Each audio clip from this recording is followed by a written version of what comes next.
All right. Hello and welcome to Monsters and Madness. My name is Josh. I'm the DM for this game, and I'm joined by my players here today in our 69th session. And we are here in the north of Wildmount, north of the Zemni Fields specifically, after the siege of Bysaeus Till, where Breck, the immovable dwarf, fell in combat against a leader in the dragon army who identified himself only as Dragon in an encounter where he called Milo Guardian as a title and decided to keep things simple with how the others should call him.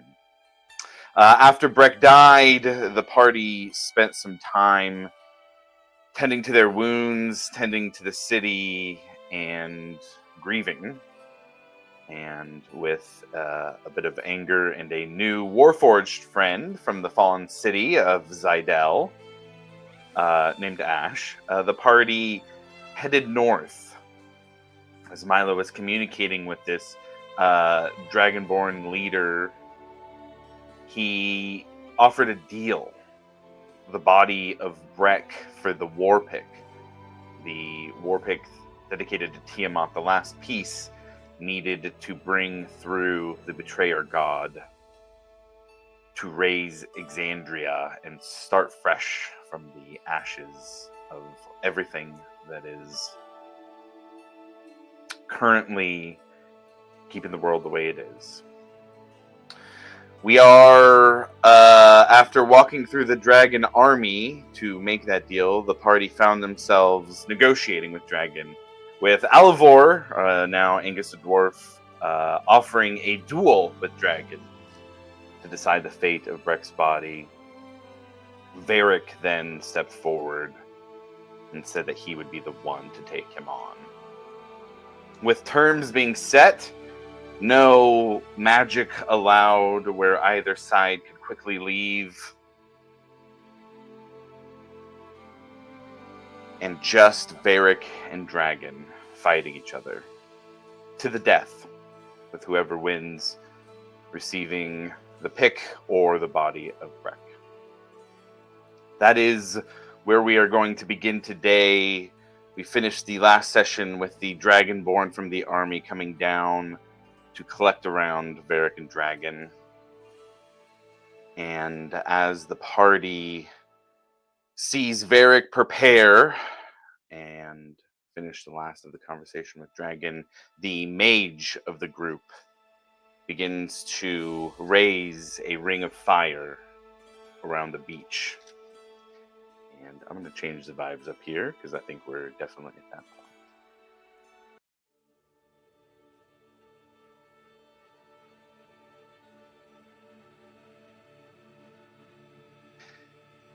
Here on this frozen beach in the north, the wind howls across a frozen shore. Snow dances over cold sand, twisting in the air like spirits refusing to rest. Waves crash against the ice-bitten beach, the sea itself holding its breath. And in the center, a ring of fire burns. On one side stands a monster, clawed hand wrapped around a jagged sword humming with power. The champion of Tiamat. And across from him, Varric Florelei.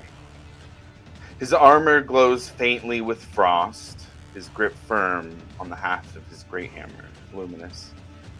Not the glaive he once trained with, but close enough. Forged in memory, swung with purpose. He does not stand here for glory, not for honor. He stands for vengeance. Breck is dead. His body lies beyond the flames, cold and lifeless. Taken by the enemy, held like a prize. Varric didn't step forward to prove himself. He stepped forward so his friends wouldn't have to.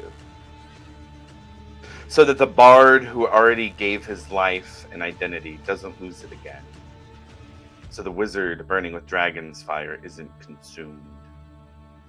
so the pirate captain doesn't have to carve another name into the mast and sail with ghosts at his back. So the cleric, born again in the light, doesn't fall to blood and shadow. So the Warforged can witness a future rising. Varric stands alone, so they can stand together. This is his fight, but he does not fight alone. The fire may draw a circle, but his bonds reach far beyond it. He carries the strength of every oath, every shared laugh, every scar earned together. His vengeance burns for Breck, but his hope burns for all of them. And in that stillness, just beyond the crackle of fire and clash of tide, each of them feels it. A whisper, a nudge, something ancient, something divine. It isn't loud, it doesn't need to be. Quiet voice deep within them, like a warm breeze speaking through the cold bite of winter air. Not a warning, but a truth. That in their pride, in their cruelty, the dragon army made a mistake. Because this isn't just a duel. Not anymore. This is a reckoning. And if they can see it, if Bastion's Watch can understand what the enemy failed to, they may find the edge that they need. Even the smallest insight could tip the scale between life and ruin. Now, as the champion of the elves steps forward to bring his brother home, to protect those he loves, to stand for all of Exandria, let the fire judge him now. Varric, please roll me initiative.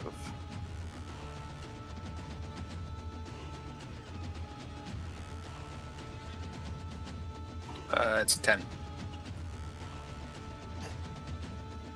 Okay. For the sake of this, I'm going to have everybody else roll initiative too. And as we go, if there are any mechanics that become relevant, then we will have them go in that order. And I will roll for Angus.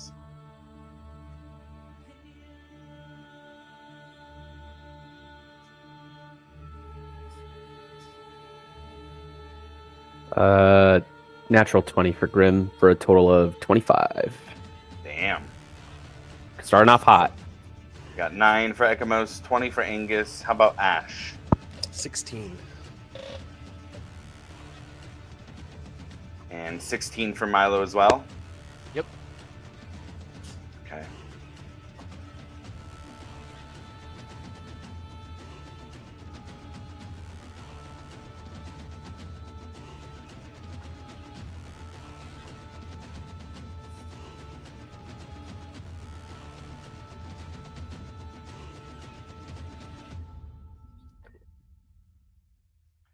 As the fighting begins on this side of the material plane,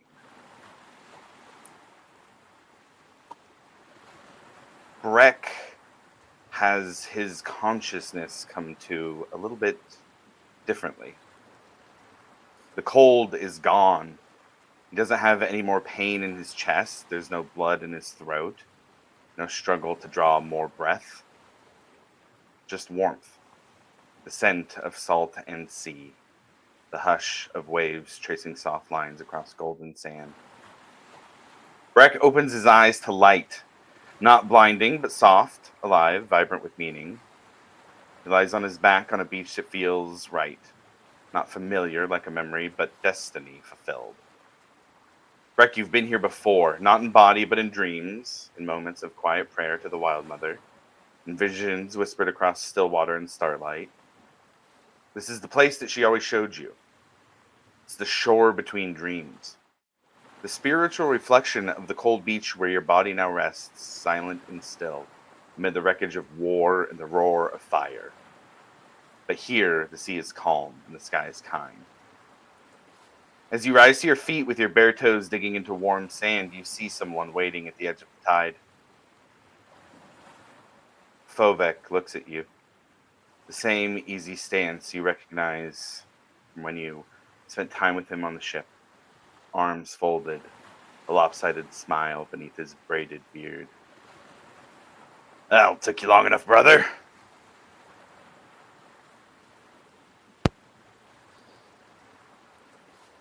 Well, it would have been quicker if you hadn't left me behind. Left you behind. Is that what you call dying now? It's good to see you, Fovek. It's good to see you too. He moves forward and pulls you in with a hug. The embrace is solid and real, and it feels real for the first time in years, and you feel whole.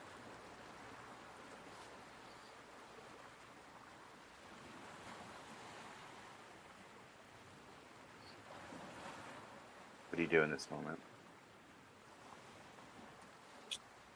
He's just gonna embrace that hug. Is the storm still off in the distance? Right now, it seems calm. You've seen it in different versions, but today, here, now, it's very peaceful. It's warmer than it would be if you were on the real version. And it seems nurturing and safe.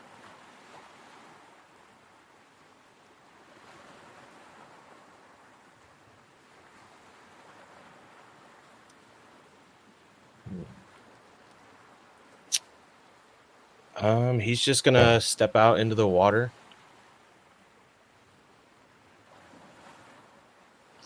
It's warm water. As you step in, you feel it. You hear some clinking of glass as Fovek pulls 2 glass bottles out of his bag. You notice the label of your adventurer's brew. There you go. He joins in the water and steps in barefooted. Heard some stubborn-headed dwarf over in the fields made these. Seem pretty good. You tried it yet? It's good stuff. Yeah. Better than that piss we had on the coast. Yeah, but I sure do miss that piss we had on the coast.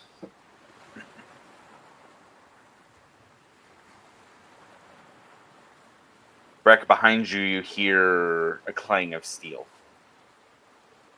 And you look and you see a flicker of Varric. His form is half silvered by like a divine mist. Solid 1 minute, next translucent. Fovek speaks up as the steel continues.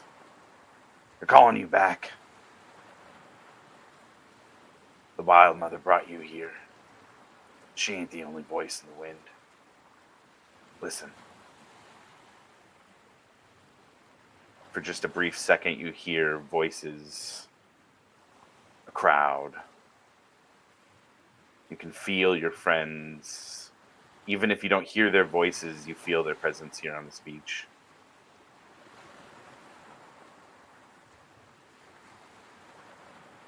Behind Fovek, another figure approaches. You see Lumini's familiar shape. Commander of Hope's Bastion. And she nods to you, silent. Steady eyes with the warrior's respect. She silently stands in the ocean moving beside Fovek.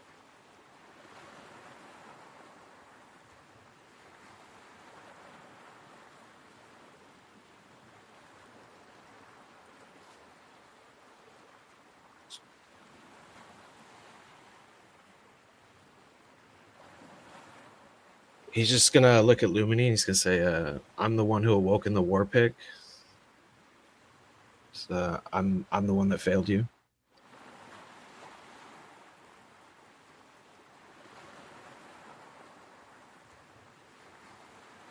She looks back and you don't hear her say anything. but you do see a sense of sorrow on her face. Apologetic. Not angry or offering shame, but a soft look towards you.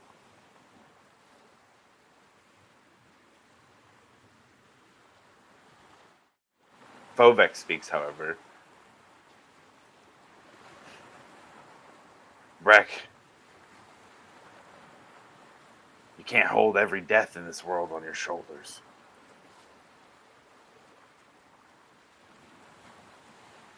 You can't run into death like you have been.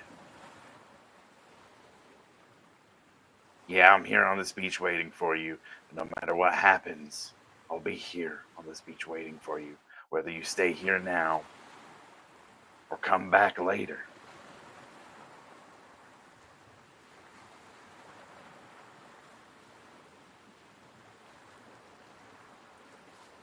Your friends are here to fight for you. And so we're here in this in-between place to come and stand by you while they do.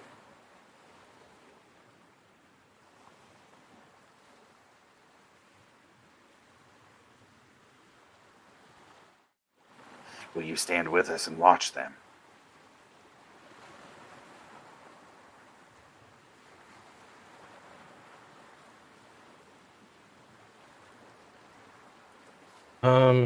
Man.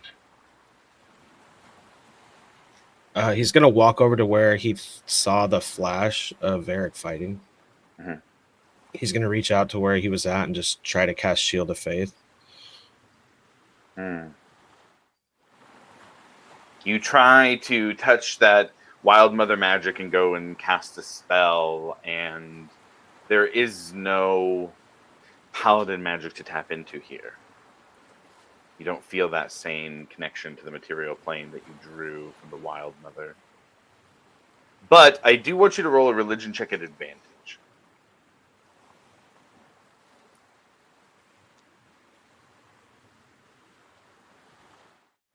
$12. Okay. If you could say a few words to Varric as you try to cast Shield of Faith and realize it doesn't work, but feel some sense of that magic or that attempt, that energy, at least trying to reach out to the material plane, what would Rex say to Varric in this moment? Kick this fucker's ass. And with that, we return to the material plane as Varric hears a whisper of Breck's voice in his head saying, kick this fucker's ass. I'm gonna turn the camera off here and get things rolling.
Varric, as smoke rises from the ring around both of you, Dragon is going to go first. You see his feet lift slightly off the ground and move forward towards you.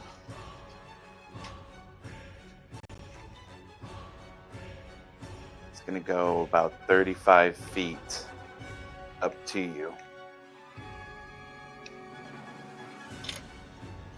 And he's going to raise a jagged, curved sword and swing twice your way.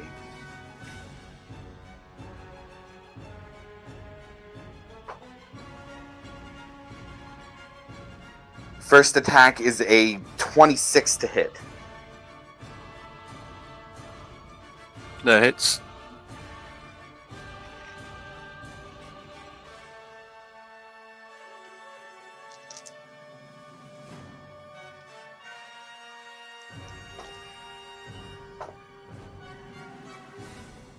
That's going to deal 14 points of slashing damage as you feel a sharp edge of this sword go through and find a break in your armor, and it almost as if it leaves a wound and not just slashes across against you, as he is going to use one of his abilities there. Is going to come in for a second attack. That one is less. That's a 14 to hit. That misses. Okay. I would also like to use my reaction on that first hit. Okay. Blood Fury Tattoo. When a creature you see damages you, you can expend a charge and use your reaction to make a melee attack with advantage. Okay, go ahead and make a melee attack.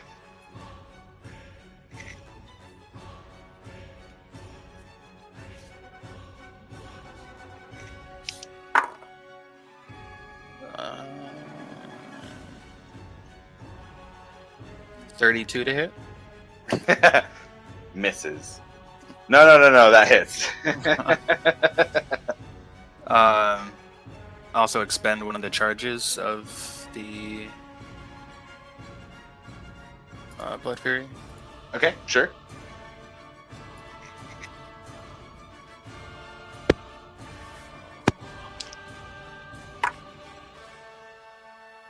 That's 16 points with Luminous. Okay. And then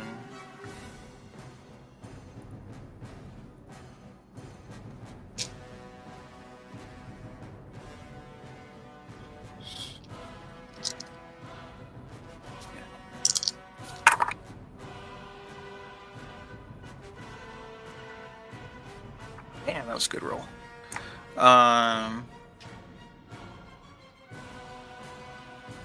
19 points of necrotic damage. Okay, from the Blood Fury. Yep. And then I heal that much. So the only damage you have taken so far is from Dragon's Sword. You find that does not come back and the wound stays.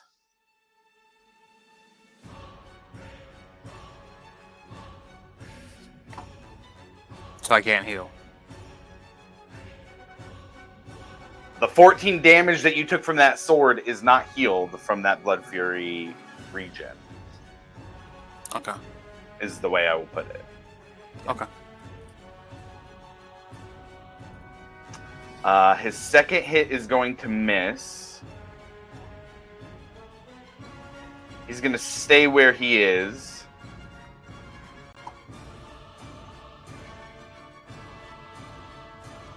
And he's going to end his turn and say to you, Varric, bravery is the first step towards a beautiful death. I will honor yours with a clean kill.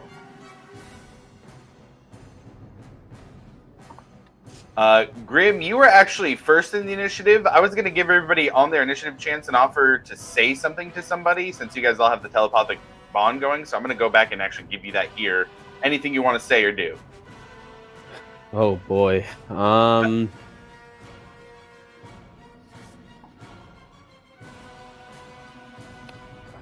God, I don't know. I will.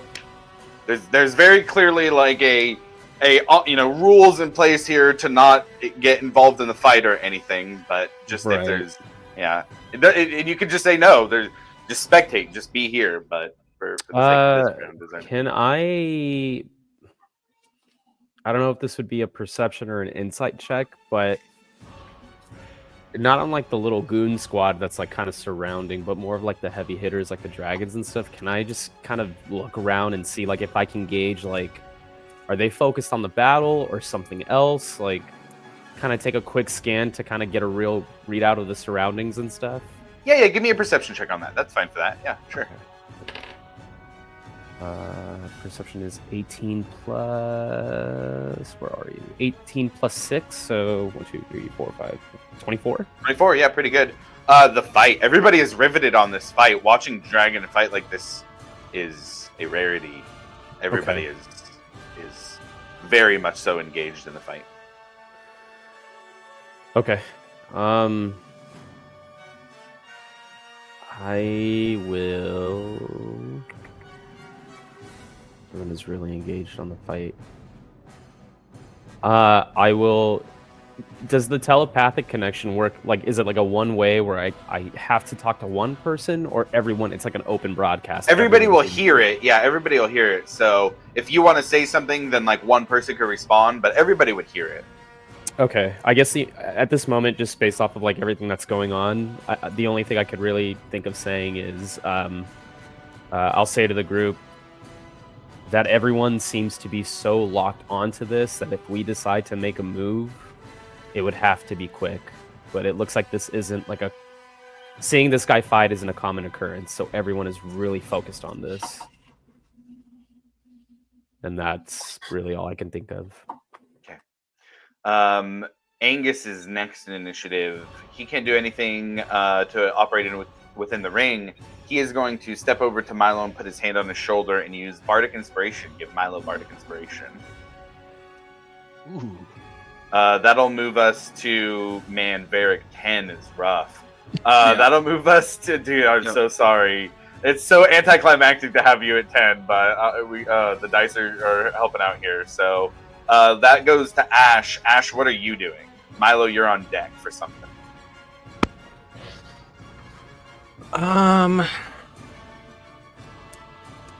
All these guys, like to my left, those are all Dragonborn? Yes. Yeah, there's a group of 8 of them there to the left. I would like to inch toward Breck's body. Inch towards the Breck's body, just slightly. So we're talking like a foot here, at most. Yeah. Okay. You just slowly move a little closer to this big guy that is holding Breck here. And then, how far is Milo from where I'm standing right now? From where you are, he's not too terribly far. I think just over 30. Yeah, we're about like 35 feet away. Okay.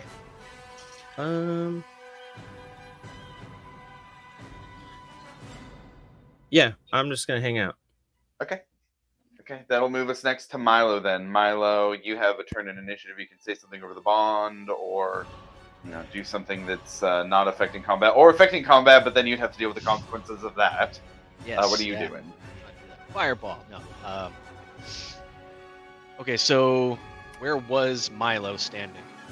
Milo is, so we have, just to point you guys out here, Varric is over here fighting Dragon. That's Ekamos, Milo, Angus, Grim, and Ash is holding the pick, standing next to the big guy holding Breck. I guess over the link, Milo would say, I think my biggest concern right now is what their mage is going to do in response to us. And then I would pass my turn. Okay.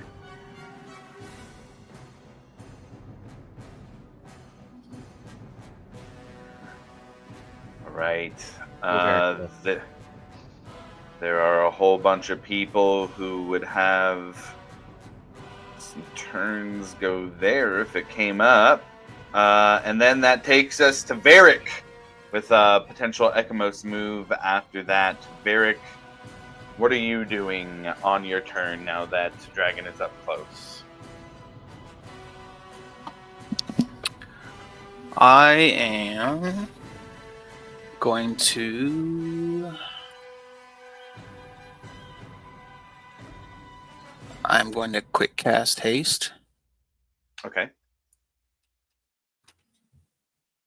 If I had to pick likely first moves, I knew that was about a 92% probability.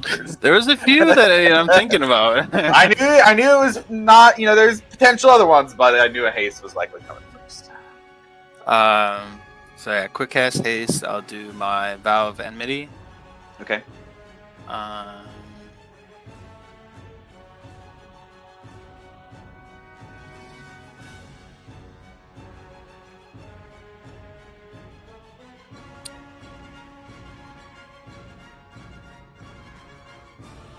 Okay, yeah, and then I would just get one swing. Okay. Go ahead and make that swing.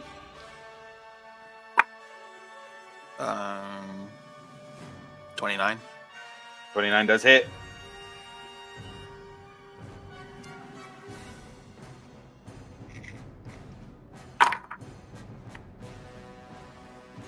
That is another 16 bludgeoning, and of course I'll use another charge. Sure. Knew that Blood Fury was coming into play. I feel like Blood Fury is like the upgraded Cold Hand, you know? It really is.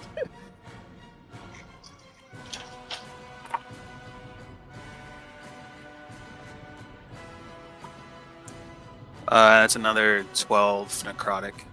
Okay. And you said it was 16 for the first 16 to bludgeoning? 12, yeah. Okay. Yeah, and I think that's everything. And he said, Okay. obviously, I don't heal, so. You in the attempt to heal that damage, nothing happened. So if that's end of your turn? Yep. At the end of your turn, he is going to use a legendary action to make another weapon attack with his sword. And we're looking at a 29 to hit on that one. That will hit. Looking at 17 points of slashing as the sword comes through. Oh, and we forgot to do a thing on your turn as well. We're just here at the end of it, so I'm going to have you do it. I'm going to roll a d4 here. At the beginning of your turn, you take 2 more slashing damage. And I need you to roll a Constitution saving throw.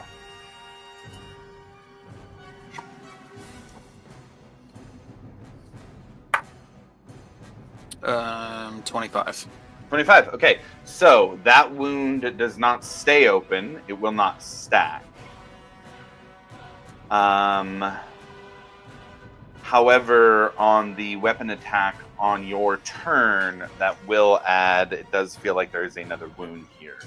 So So you got 1 stack currently. And then let's see. After you, we move to Ekamos. I was going to use my reactions. Yeah. Go for it.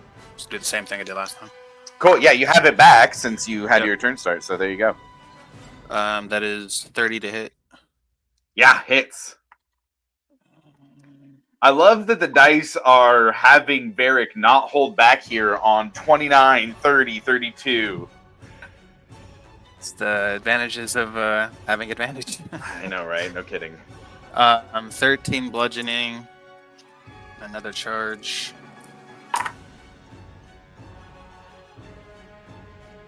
Uh, 14. 14, got it. How we looking for charges? I have 10 of those. So I think, that's 7 left I count, or 6 left? I've used 2 reactions and 1 on my turn, so yeah, 7. 7 left? Okay, cool. Got it. All right. So then we'll move to Ekamos there on the reaction to the legendary action. Ekamos, anything from you? Yeah, Ekamos is gonna kind of put his hands behind his back and just kind of walk towards Grim. Hopefully he's within 30 feet. Grim is within 30 feet of you. I think he's just about 30 feet of you. Okay, perfect. Yeah, he's just kind of walking the perimeter of that fire ring, just like watching and casually walking towards Grim. And then right when he gets to Grim, he's just gonna pat him on the shoulder and give him some guidance. Yeah, you know what? I'll say that that's right about there to get you to him. I will say, as you walk, you notice like there's 3 Dragonborn behind you guys. They kind of turn and watch you as you walk by. It's not that everybody's so riveted that they're not going to blatantly see what's right in front of them. You do also notice that over here in the corner is that very sneaky assassin-like dragon that is part of Dragon's posse. Who's to the right of me or Ekamos? Right now, you've got 3 kind of soldiers here, not any kind of high ranking with Dragon or anything. This guy back here is a heavy hitter. You got this big guy is a heavy hitter. Oh, well, I mean, like, to the right of Ekamos on the... There's Oh, Raymond and there's someone else. Yeah. Angus is right next to you. Milo's he'll kind of like yeah. put his arms over both of their shoulders and be like, just watching them fight, and then guidance will be placed on Grim. Okay, cool. Yeah. Got it. Just little bits here and there. I like it. All right. Anything else for you? That's it. I am not trying to get fucked up here. Okay, got it. All right. So after the guidance here, Varric, Dragon is going to use another legendary action. He's going to try and frighten you. I need you to roll a wisdom saving throw for me as he roars out after the reaction hits against him.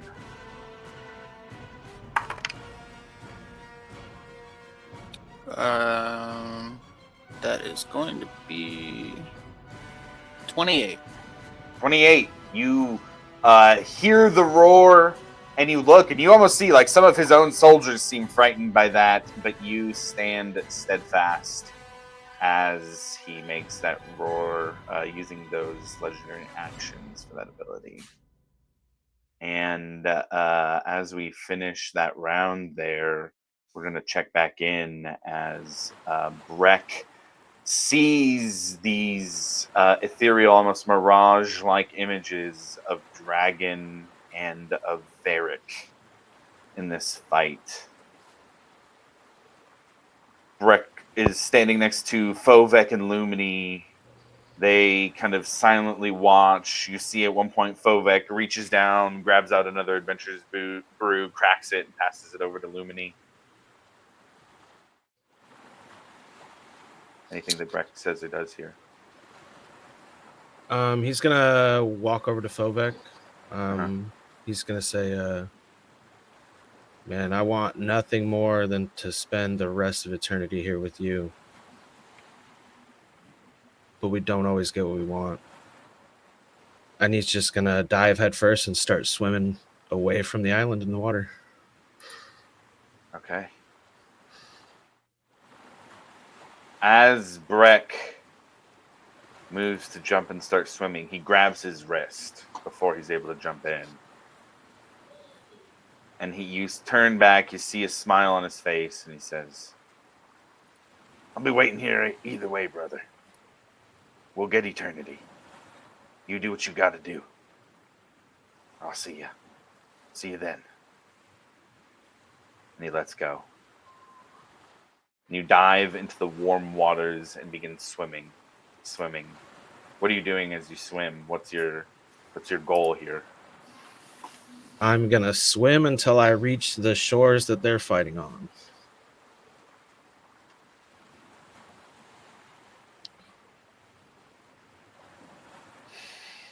You swim forward, your feet touch sand. Easy enough to reach the shore.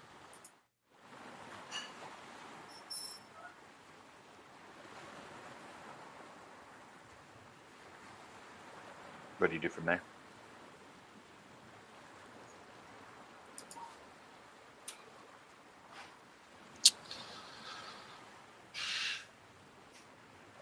Do I feel like I've gotten anywhere? Yeah. Oh, sure. Yeah. I mean, you feel like you got to the shore where they're at. You have accomplished that in this kind of dream space.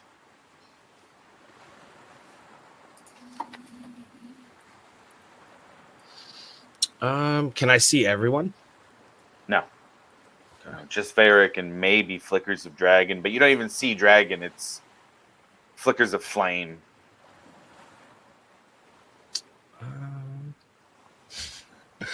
I'm gonna try to get water from the shore and try to start putting the flame out. Interesting. So you kind of scoop your hands down and try and do that, and you splash in the ocean. And you can splash a bit, right? Doesn't seem to do much. You feel a warm breeze over your shoulders.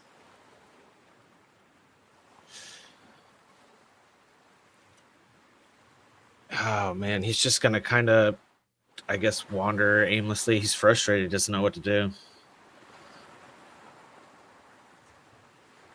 Roll another religion check.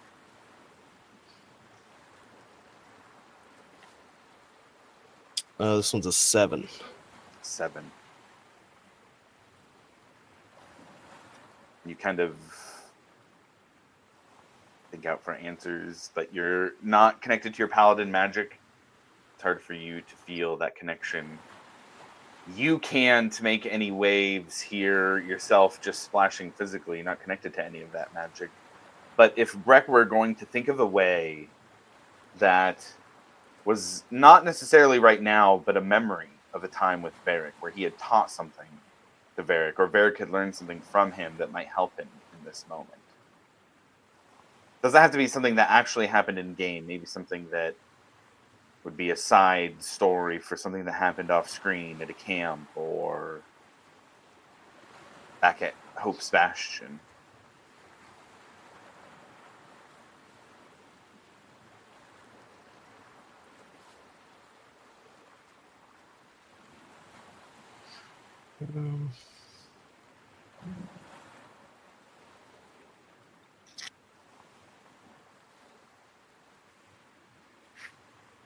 Oh boy. Can we come back to me? Yeah, absolutely. As Breck is on the other side of this dreamscape and he's trying to summon the water, get the water over to this fire to put it out. What everybody really sees on the other side is the flames of the ring roaring high as Dragon presses his assault and roars at Varric. But it almost seems like the sea answers with its own roar. A wave higher than it should be crashes against the shore behind you. Wind howls and steam rises in thick white plumes as seawater meets fire, hissing like the breath of the gods.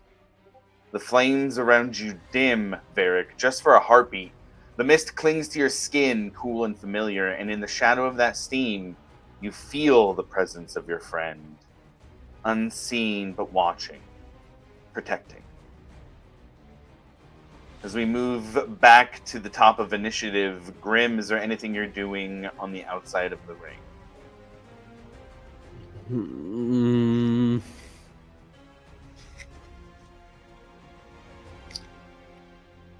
Oh my god, I don't know.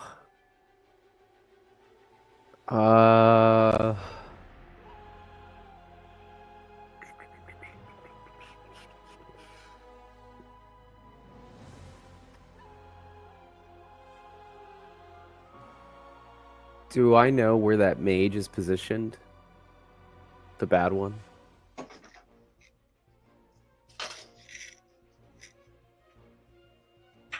Oop. Yeah, you do. The one that They are over here. Damn. So from you, about 70 feet.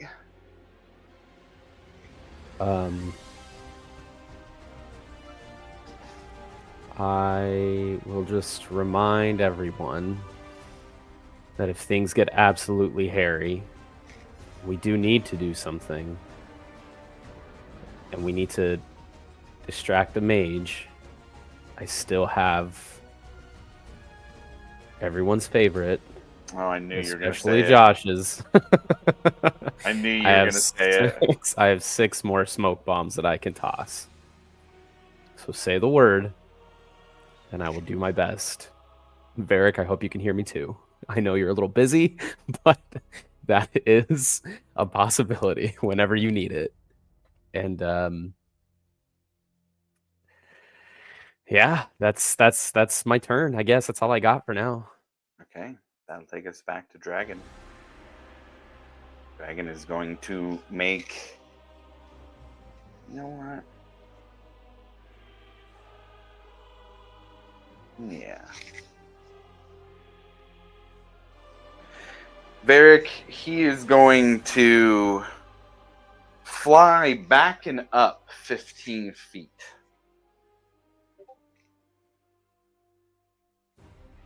Leaves it open for an opportunity attack if you wanted to take. Actually, no, you used your reaction already, haven't you? Yeah, I can't. Yeah, okay. He's gonna just do that.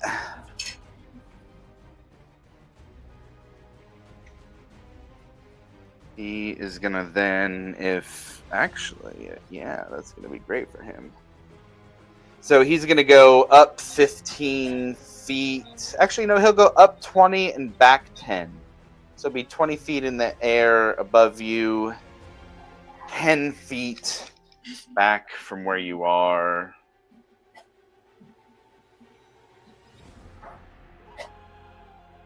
And you see him rear back with his head. I need you to roll me a dexterity saving throw, please, as lightning crackles around his mouth and rushes towards you.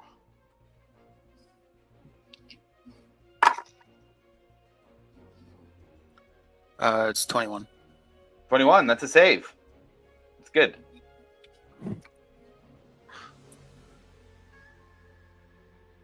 So you're going to take half lightning damage here, which is going to be 32 points of lightning damage.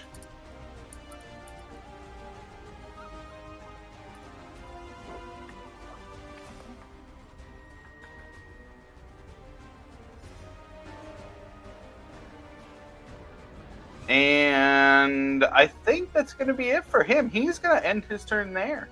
20 feet in the air, 10 feet back from you. That'll take us to Angus next. Do I have to do anything with the wound? Not until your turn. That's the beginning of your Okay. turn. Yeah. And he didn't make any sword attacks on his turn, so currently just that one stack.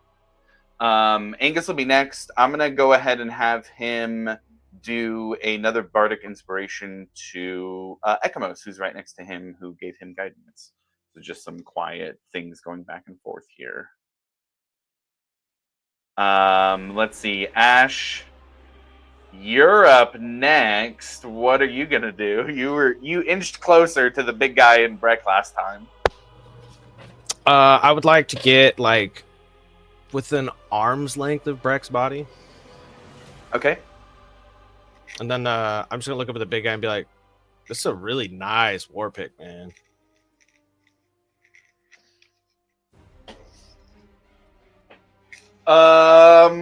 Oh man. I guess roll me a charisma check. I'm not sure. What are you trying to accomplish? Just to start a conversation? Just to see if you can Yeah, get I'm just him trying to start a conversation. Yeah. General charisma check at disadvantage. Because you guys are mortal enemies. A 13.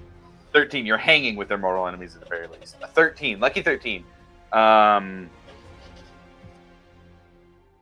He just gives a kind of exhale that's a loud, gruff. It is the most powerful betrayer God's divine will incarnate. Very neat.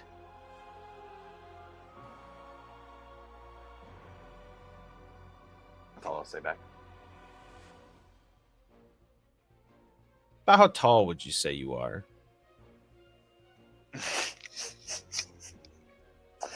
As you say that, you look. He's about 25 feet tall, probably 20 to 25 feet tall at his highest point. Probably 20 when his feet are on the ground, where he is right now with you.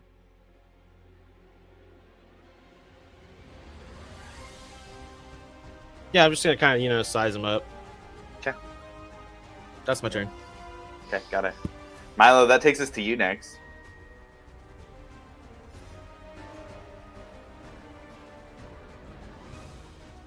I think I'm just gonna go ahead and pass. Eric, man, keep going, dude. You're doing great. Yeah, buddy. Lightning All right. looked like it sucked, but man, those were some big hits earlier. Also, I'm going to take this second here while Milo's passing to kind of talk to everybody about like what I mentioned with Breck. Everybody who's not Varric, be thinking of the same thing, maybe a memory or something that has happened in the past. There's something that Varric might have learned from your character or some way that you passed on information to him that might have been relevant for this fight now. It doesn't have to be something that actually happened, just for a little story flavor about how your character might have aided him retroactively, even with something they did in the past. Yeah. Because I think that takes us to Varric to start. And so that's going to be 1 wound stacked right now. That's going to be 4 points of slashing damage. And go ahead and roll another Constitution saving throw.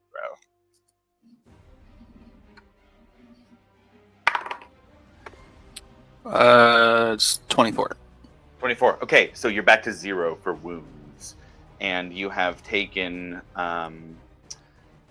not that we're keeping track specifically or anything, but 31 points of slashing damage from Dragon's sword. It is your turn, Varric. What do you do now with Dragon flying in the air?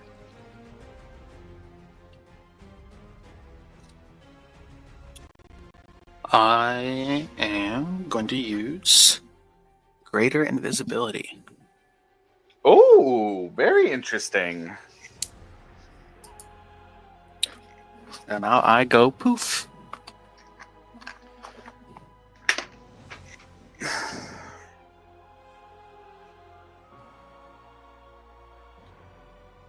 Okay. I am going to make 2 javelin attacks. I'm going to pull them out and throw them? Yep. Okay.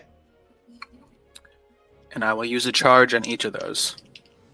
Because all Okay. it says is weapon attacks. Okay, sure. For the Blood Fury tattoo? Yep. Do you have to make the charge before the roll, or do you get to choose as they hit?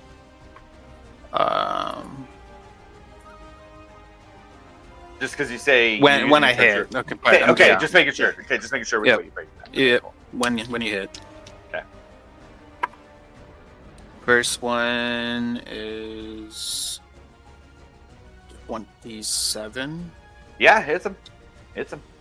So that one is going to be max.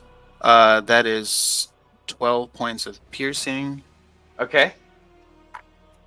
Then the charge is 14 points of necrotic. Nice. Okay. Do I heal now? You can certainly. Oh, it happens automatically, right? Yep. And you. I heal based on the amount of damage the tattoo does. So that would have been what, 14 on that one? 14. You do heal 14 points of damage back. Ooh. Those damn wounds.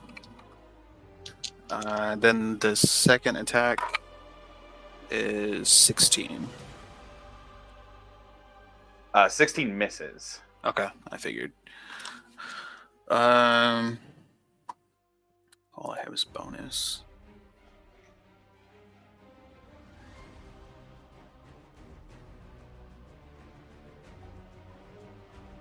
Yeah, there's no actions I can really do. I am gonna move my 30 feet forward to get on the other side of Okay, him. sure. Yeah.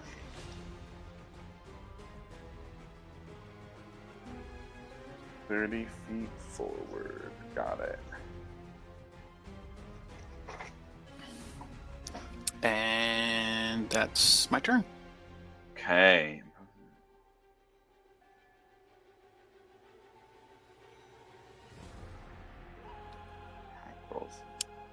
Okay. So can see. So that won't be a thing anymore. or for the sake of now at least. So that'll take us to Ekamos next. Ekamos, anything for you? No, I will pass. Pass. Okay. Just keeping concentration up on guidance. Yep. Okay. Then we're gonna go to some of these fellows.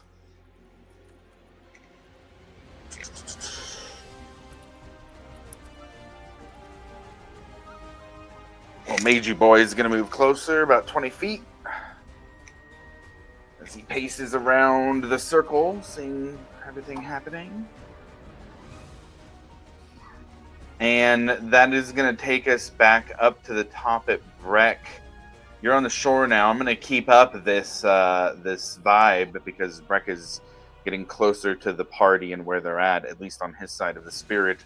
Whatever spiritual realm he's in right now, you have a memory or something that you've taught to Varric that might help him in this fight. I don't know if it's necessarily something he would have taught Varric. But he would have remembered to a time where he was training his Righteous Brand members, and Varric was kind of in the area, and he would have asked him to come over and help him with demonstration on casting Shield and how that can be used to protect you in certain situations. Okay. So as Breck thinks about this from the other side of the spirit realm, that thought, that feeling is connected with Varric. Varric, for this next round, you are going to gain +1 to your AC as a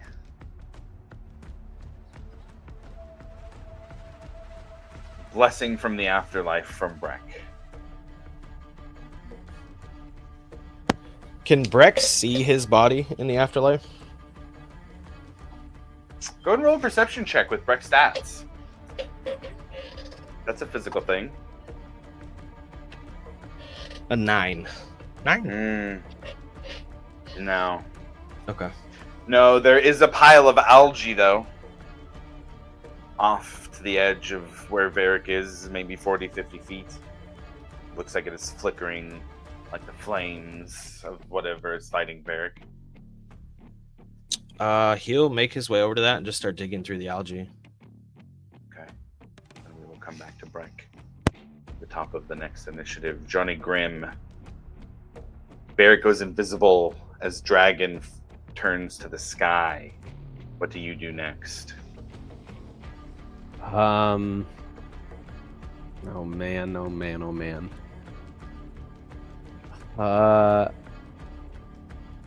Seeing him go invisible, I will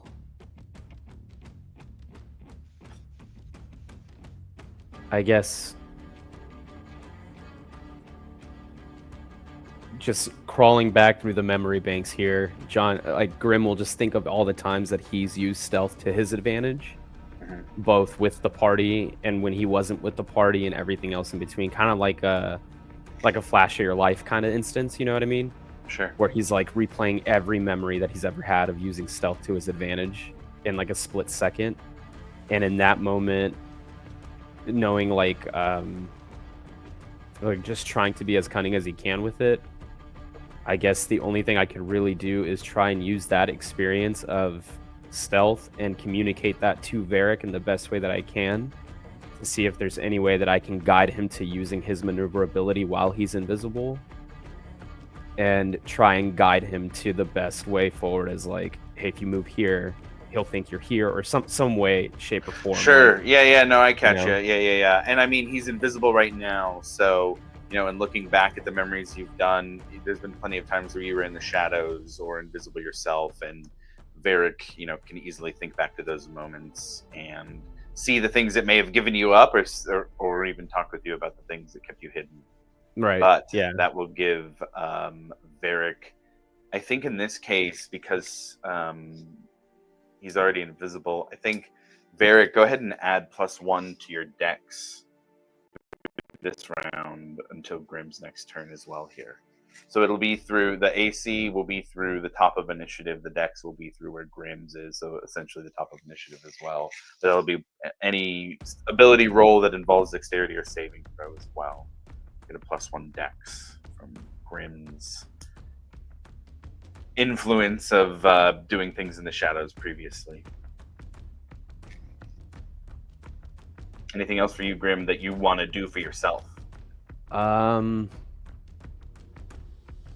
I don't like that this mage moved, so I'm going to like keep my eyes on the battle, but move slightly to my right, a little closer to that mage.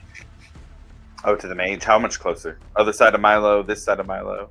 How far is he from me? He's about, I get the longer one for him.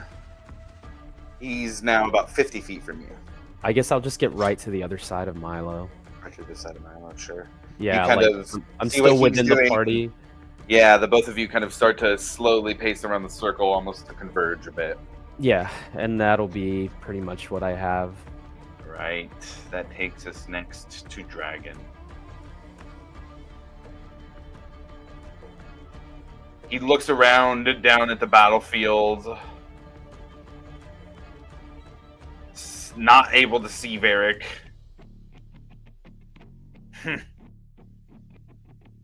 You may speak like a dragon, but you bleed like prey. And you hide like them, too. Come on, then. Roar your last roar.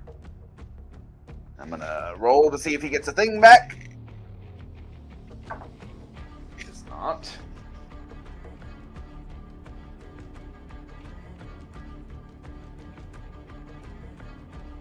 Huh. Invisible. Invisible.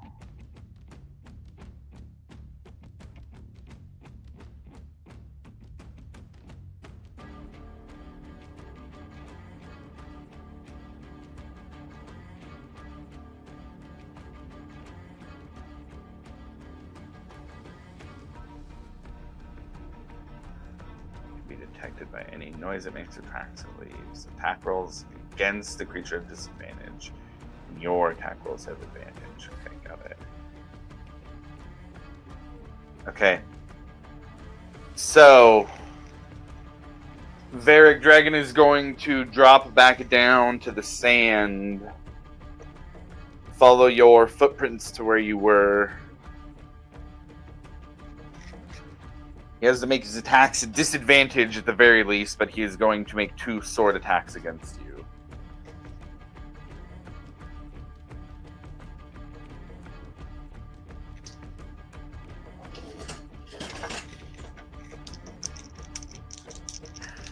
First one, 15 to hit on disadvantage. That's a miss. Second one. It's going to be better. 25 to hit. Shield. I love that Breck's thing was shield. And then in this moment of a really strong hit, or an attempt at least, that is what stops Varric, as he briefly remembers that moment with Breck as well, and he feels the connection to his brother in arms, as the sword that has wounded him is stopped from making its cut. You see a bit of smoke exit out of Dragon's nose as he exhales.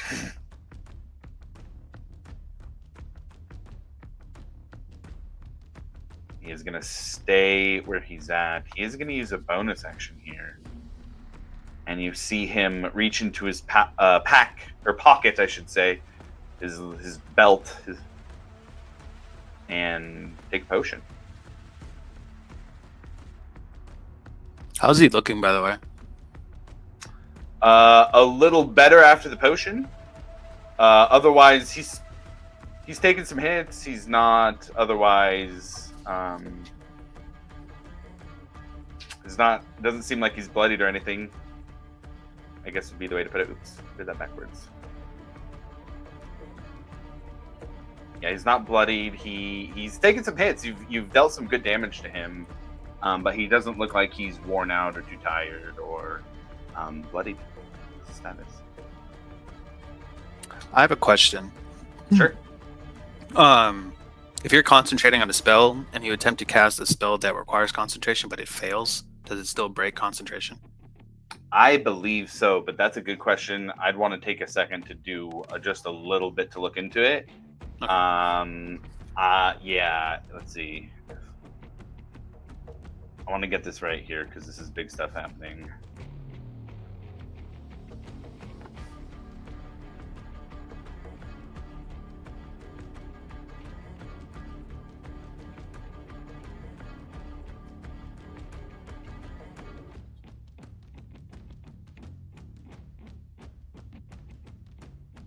Casting another spell that requires concentration. You lose concentration on a spell if you cast another spell that requires concentration.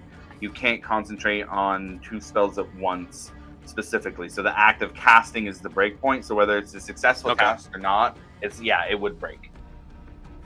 And also, I don't think greater invisibility is concentration. Am I correct in that? I thought it was. Let me see. It'd be real sweet if it wasn't. I don't know that it is. Yeah, It is. It is? Okay, cool. Okay. Yep. Got it. Well, then no concentration rolls here at the very least. As he ends his turn, Angus is going to go next. He is going to remember back to a time, and I want to let you guys know, this is from Gellert, so this is a little bit of flavor from him here. He's going to remember back to a time when Varric and he were in Iman at a tavern one night, and Alivor at the time, now Angus, was talking about how to be stealthy and use that stealthiness and deception in combat. And specifically, his thing was, where are your eyes? Your eyes tell the story. So if you can tell a different story with your eyes that you're going somewhere else, then you can use that to make somebody think your attack's going to be somewhere else. And so you remember this moment you spent with Alivor back in the past as a bit of influence from your friend is going to give you +1 to attack rolls until his next turn. Nice.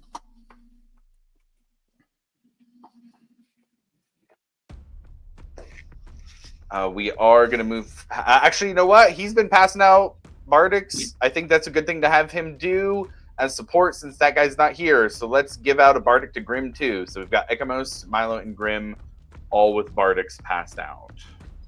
Ash, that takes us next to you. Trying to cozy up to this big old guy next to you. He's not technically a dragon. He looks humanoid-esque in form. Certainly is big, though.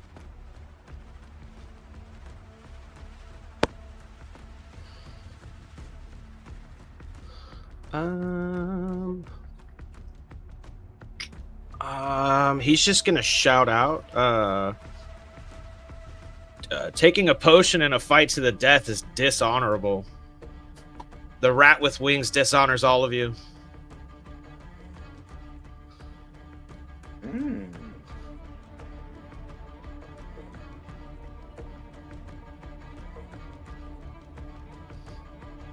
I would say Dragon hears you and looks over and he says, "My faith is forged in blood. Yours crumbles in the snow." I'm actually going to have to make a roll here real quick. Okay. You notice him a little distracted by that, and he's going to lose a legendary action from Ash's comment to him, calling him out about dishonor.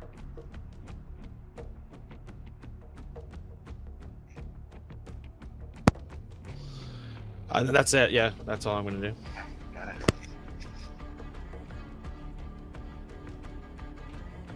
All right, that takes us to Milo. Milo, you're up.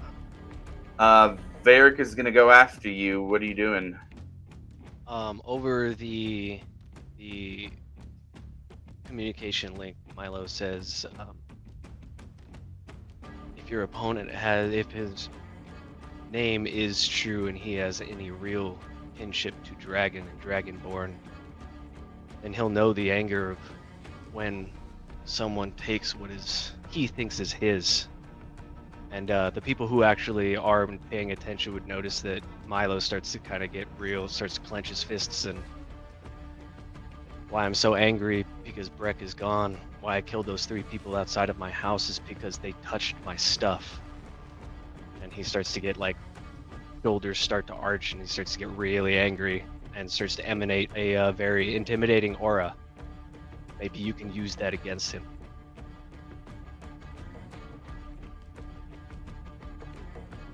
And you say that out loud or through the bond? Bond. Milo, there's a heat behind your ribs now, like coals pressed into your chest. It doesn't burn your skin, but it will burn Will's. When the anger rises, it crackles along your veins like lightning seeking the sky. You can feel your words sharpen and your hands twitch. It's not just fury, it's instinct. A draconic truth that something, anything standing in your way must kneel or be broken. Your breath comes faster, your fingers spark even when you don't call for magic. Your thoughts are louder, faster, and more dangerous. And underneath it all, it feels good. Too good. Varric, you can add 1d6 fire damage to your next hits on your turn. I'd actually say, like everything else, through the round until Milo's next turn. As his dragon fire begins to glow in a purple flame around the head of Luminous.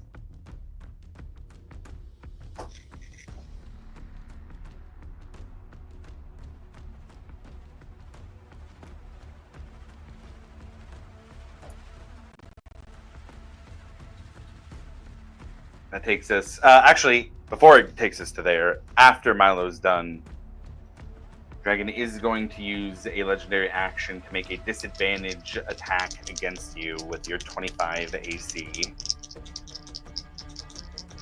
It's 26. Because of 26, okay. the +1 you gave me. Okay, got it. That is going to be a 23 to hit. That's a miss. He's got bonkers modifiers, but disadvantage doesn't make it quite so good with you being invisible. It is your turn, Varric. No wounds. This time you've evaded all his hits. What do you do for your turn as your friends have now offered their help in times past for this moment? I am going to make 2 swings. Go for it.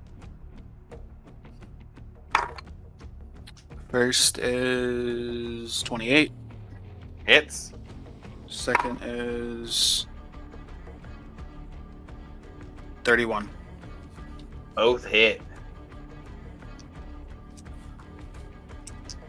First one.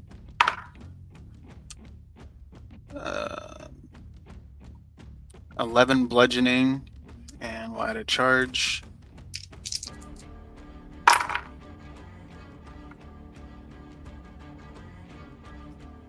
That's 15 necrotic. Okay.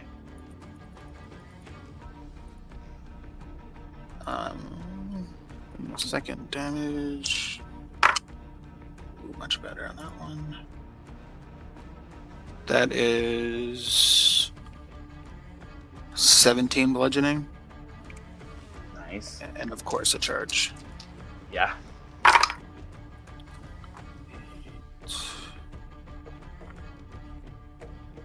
16 necrotic. Nice. And I am down to 4 charges. With that, you see Dragon step backwards, take the hits, and for the first time since seeing this creature, you see him start to look winded, maybe a bit bloodied. With my bonus, I will... You said he can follow tracks, right? Yeah, and that's just mechanically speaking. Invisible doesn't mean they can't come up and attack you. It means you get advantage on your attacks and they get disadvantage on attacks against you. Okay. Like specifically in the 5e rules, it says you can still be detected by tracks or the noise they make, but it's disadvantaged. So with sand, that's just a narrative way to explain that. Oh, okay. So Yeah, okay. yeah. It's not like you're penalized because you're on a beach. It's just that's mechanically a little bit of narration for that.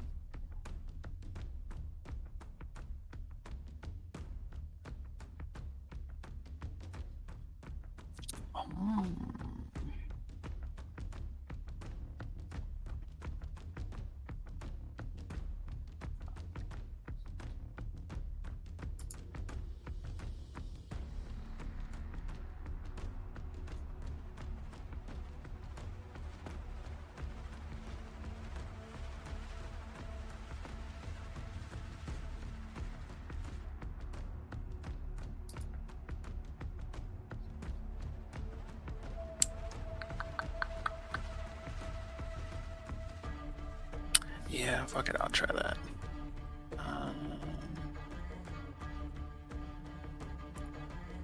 I am going to quick cast. So,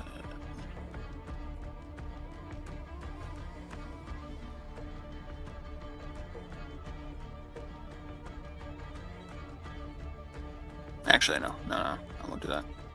I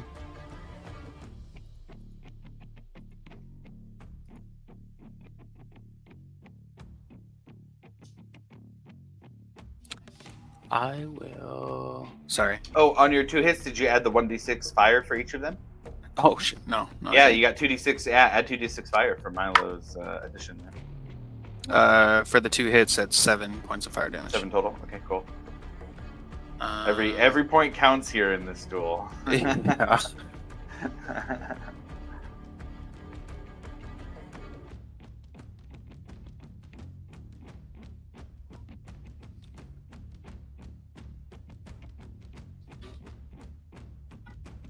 Yeah, I'm just gonna. I think I'll call the turn.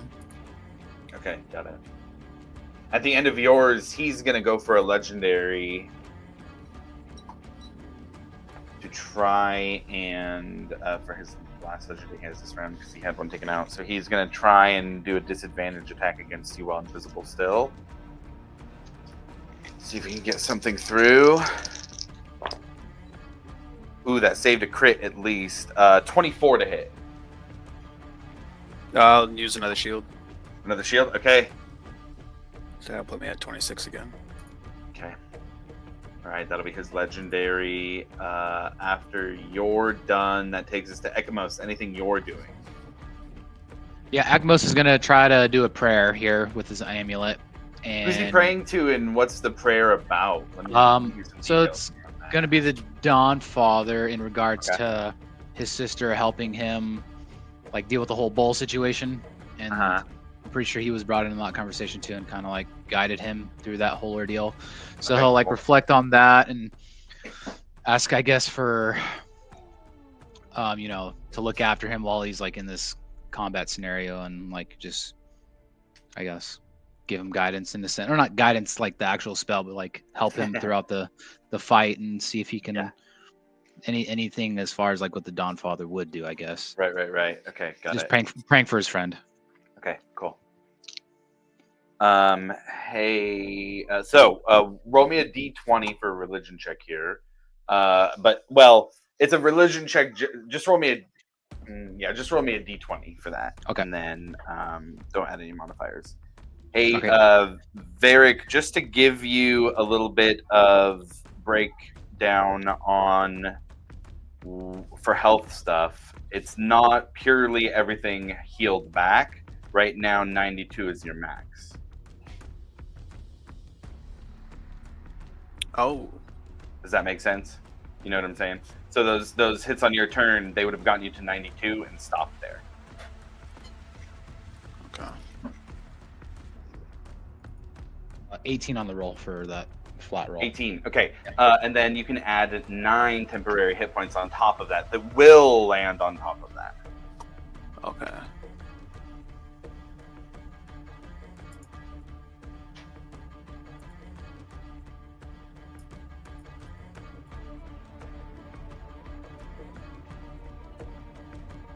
And those temporary hit points will last until Ekimos' next turn.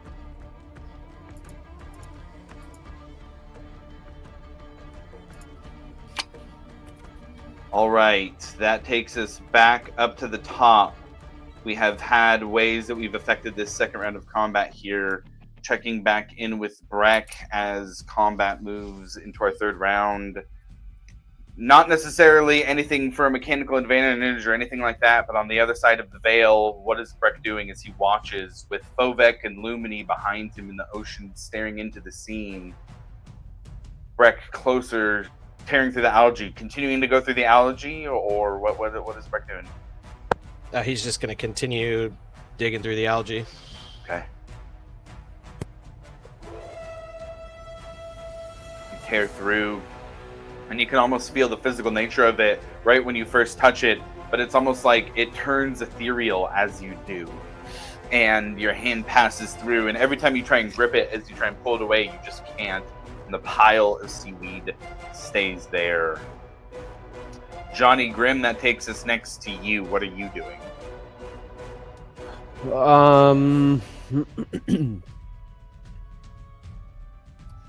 And that is going to lose the plus for your thing that you were giving to Varric. I guess.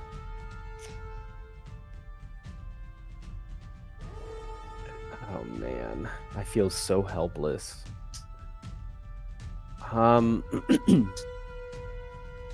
Everyone is still pretty locked on the battle, I would assume, as they see Dragon kind of taking some pretty heavy hits.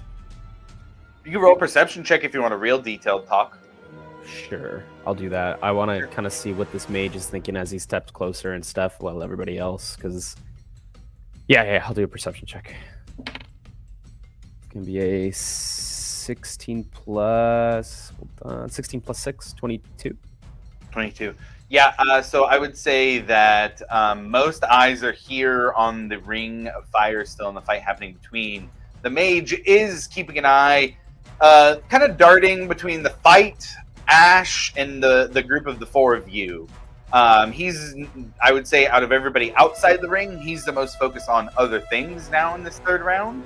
Mm-hmm. But generally speaking, most people are watching the fight very riveted now to see Dragon a little bit winded. Varric going from varieties of healed, not healed as well. Seems like both of them are taking lots of hits, dealing lots of damage, and both of them have ways of bringing health back, and it is a slugfest that everybody is gripped with. Okay.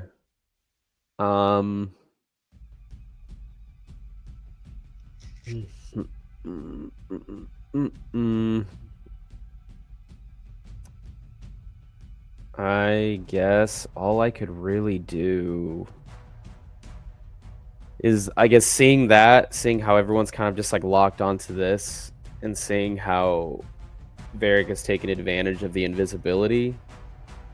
I will go through how, like, every time me and Varric or me and Breck would fight, I would just go through the memories of me utilizing that as my advantage, and utilizing their strengths and using that as my ways to deal like sneak attack damage and stuff. So kind of poking and prodding and everything, especially when an enemy is weak and they're kind of like frantic, and it looks like Dragon's getting to that point where where he probably didn't expect this type of fight to go down this way. I would assume, based off of how he usually is, or based off of his body language, he thought this was going to be a pretty quick fight and didn't expect like Varric to be so like in the fight and be so clever with the way he's fighting. So as that's happening, I will think of all the times I utilize sneak attack and use that sensation of like someone's fight or flight instinct against them, and hopefully instill that same cunning into Varric to utilize that to his advantage, and say like, kind of like, don't give up now, like don't let off the gas, like keep pushing, this is your moment, and kind of go from there, I guess. And in this third round, there's no mechanical advantage to doing that, but there is still this sense of urging Varric on, and he feels that in that psychic bond, even without words being said, feels that sense of you have this, continue on. This is your fight to win. Yep, and that is my turn. Okay. It is going to be Dragon's turn next. First thing we're going to do is roll and see if he gets a thing back. He does. He's going to step back. 15 feet.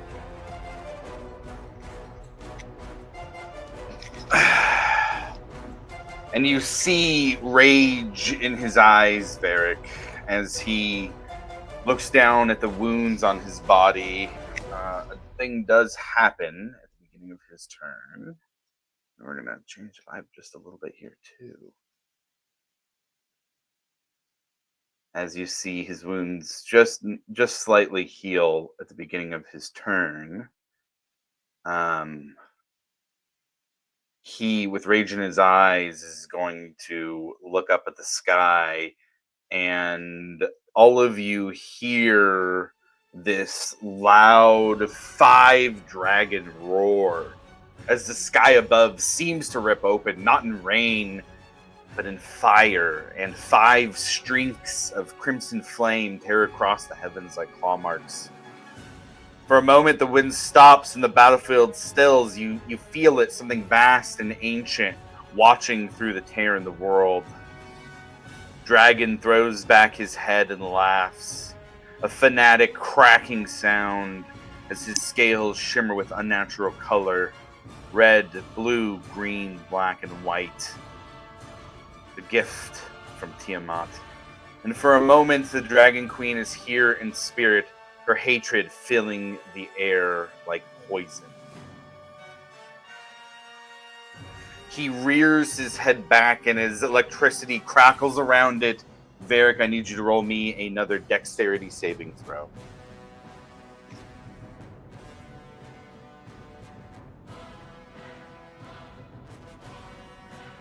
That's an 18.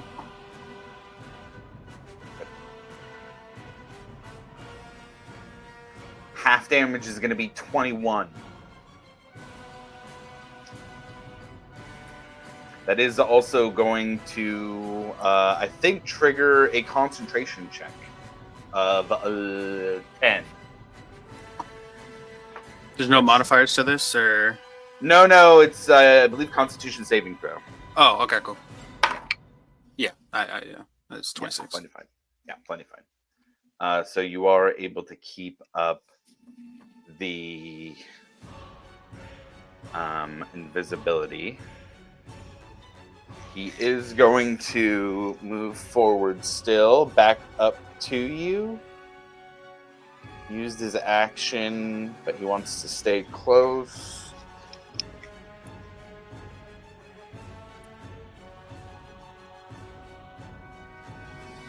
And that is going to be the end of his turn. Angus next. Ash, you get a bardic inspiration. Angus is passing them out. Everybody gets a bardic. That's everybody but Varric so far, so as to not interact with what's going on in the ring. After Angus, there is going to be a legendary action from Dragon. Disadvantage attack against Varric.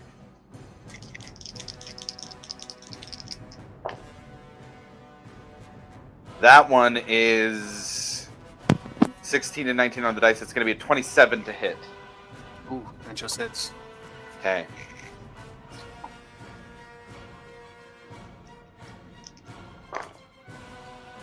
It's going to be 19 points of slashing, and there will be a wound applied.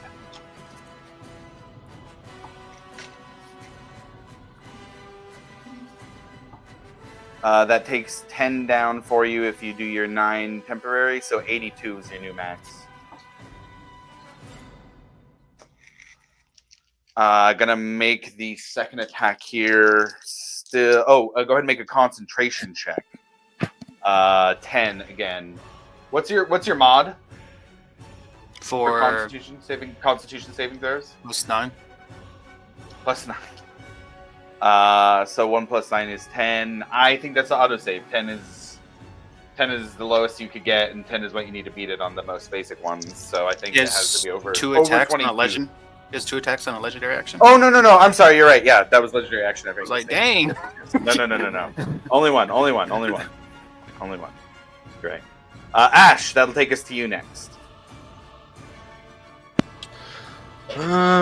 Just kind of watching the fight and looking at it. Does it look like we're kind of at like the climax of the fight here? Like, does it look like people are starting to get tired and they're looking injured? Resources are certainly being used on both sides. Yeah, I would let Varric speak for himself. Dragon is not like it's right now. It looks pretty even matched, I would say, as a assessment of things going on in terms of resources used and life totals. Yeah.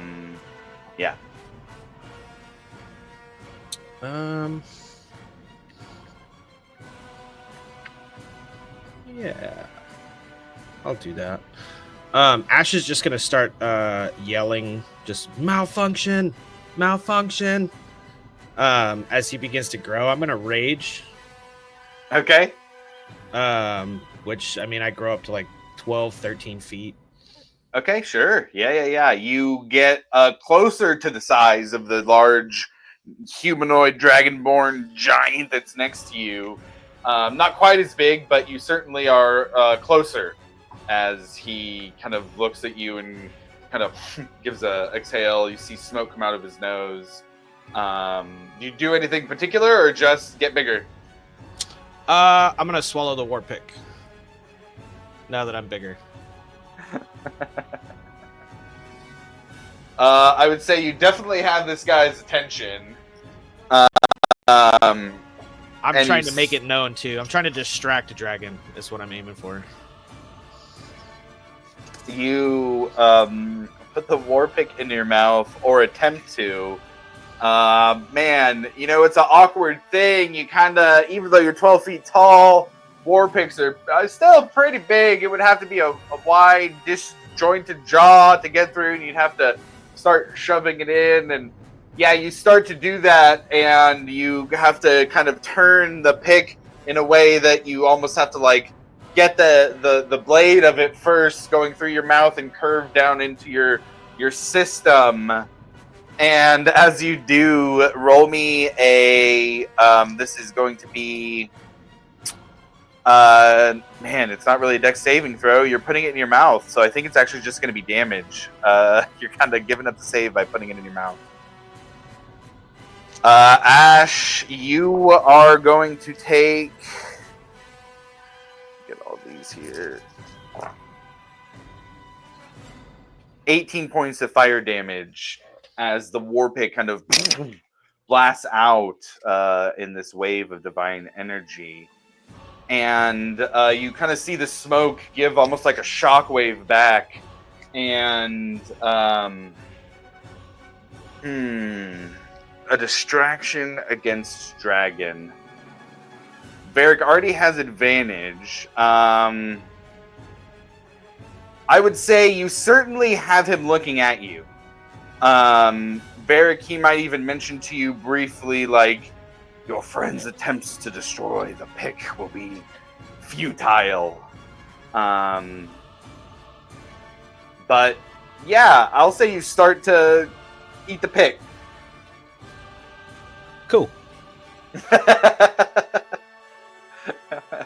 The team can look over and see Ash trying to swallow the war pick. That takes us to Milo next if you don't have anything else, Ash. Nope, that's it. Yeah, then Milo, you're up next. What are you doing as Ash starts to try and consume the object that you've kept hidden for months now? You said that Tiamat's basically watching from the heavens above a little bit. That's what it seemed like, yeah. After Milo had done what he's done last round, he's gonna kind of press the gas on that feeling you were talking about, Mhm. and he's going to scream upward towards Tiamat. Tiamat, is this all you have? This is your champion? He won't even give us his real name. Would you rather have us, Varric, myself, and he's gonna kind of tap into the Flames of Tiamat trait that I forgot that I had for this long. Very Since Varric's already on fire, I was hoping that maybe we could kind of use Flames of Tiamat against her own champion. I'm gonna have him roll here at disadvantage.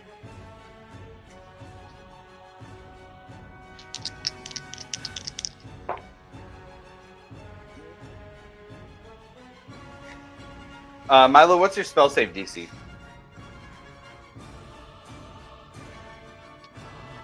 It's 18. 18? Yeah. 18.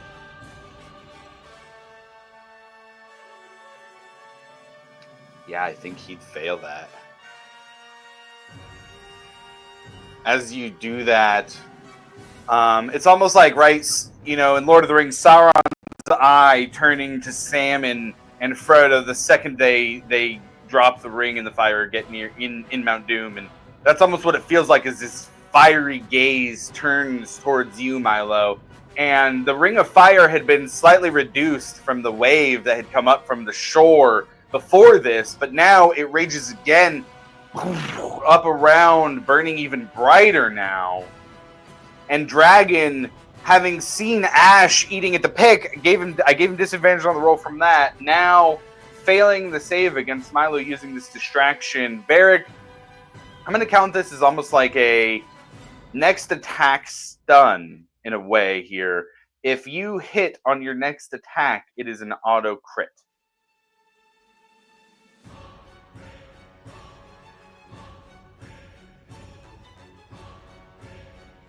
As Dragon looks over at Milo, he will yell out, "You have no power here, Guardian. I am her champion, not you." You lost the pick. We took it from you. Fuck yeah. Milo, I'm going to give you inspiration for you lost the pick. We took it from you. That's a solid one. Anything else for you on your turn? Pass turn. Varric, that takes us next to you. Oh, you know what I'm doing? Trying to get that auto crit, I would assume.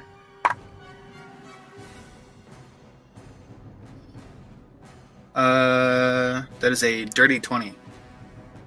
Dirty 20 just hits. You have found his AC. That was by far the worst I've rolled today. You do have a wound, by the way, so you are going to take another 4 points of slashing and roll me a con saving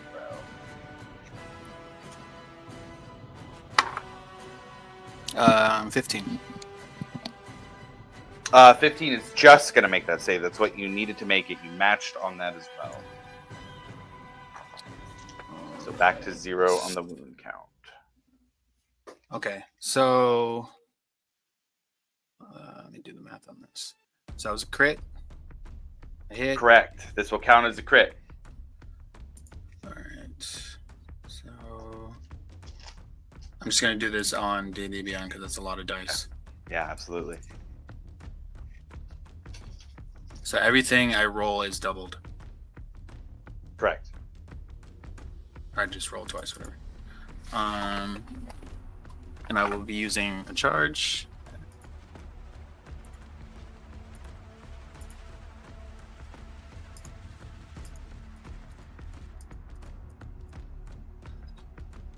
I will use a 5th level smite. Yep, I haven't used that all fight. I think the max I cap out is 5d8 for a smite. Yep.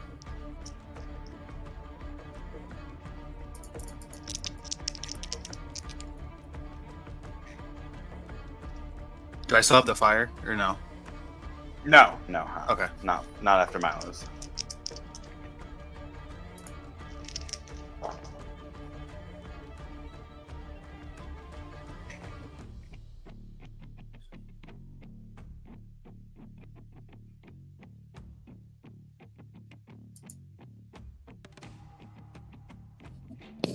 is 87 points of damage. Woo! Okay. And then my second attack.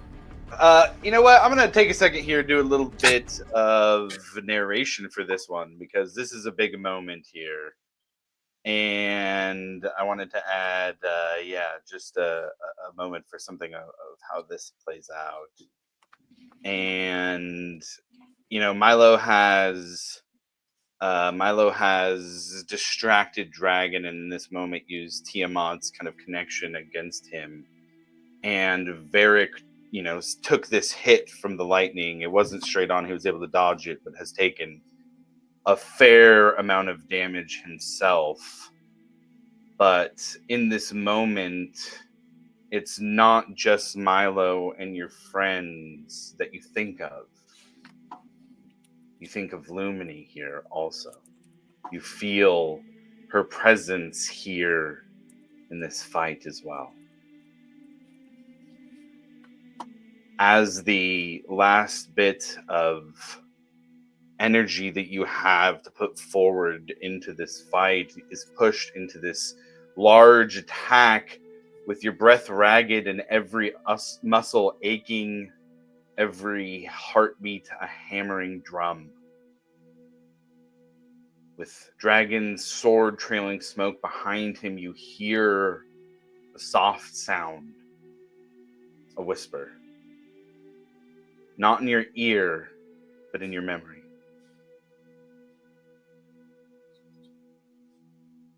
The voice of a fallen ally. Not pleading, not guiding, but challenging. For the briefest of moments, your vision flashes to the green grass outside of Hope's Bastion, outside in the tents of the Righteous Brand soldiers, as you spar with Lumini. And she looks at you and says, "Is that all you've got?"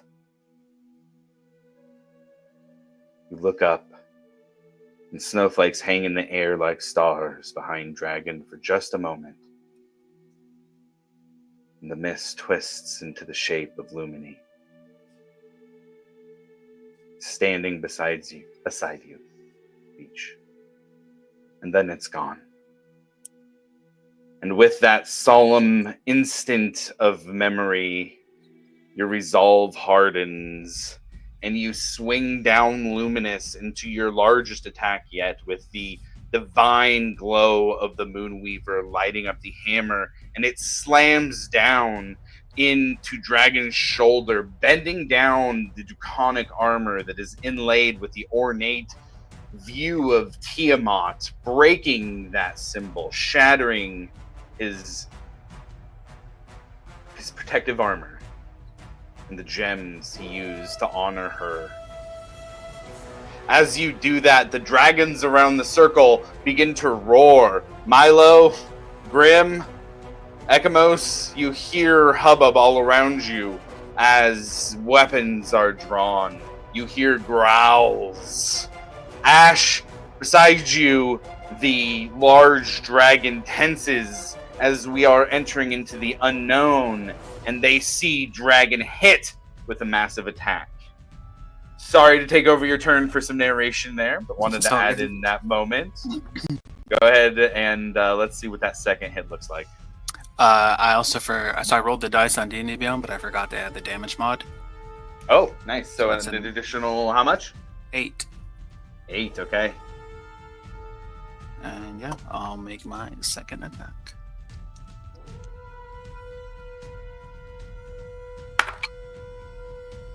Uh, 29 to hit. That hits. And I will add all of the same stuff I just did.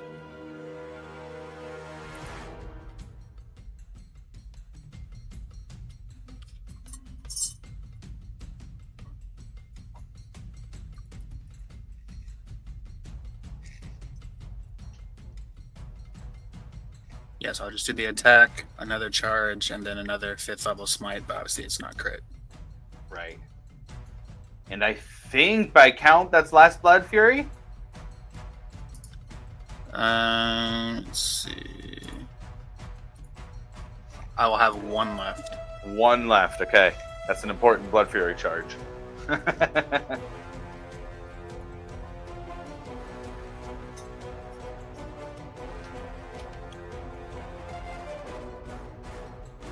That is an additional 64 points of damage. 64. Very nice.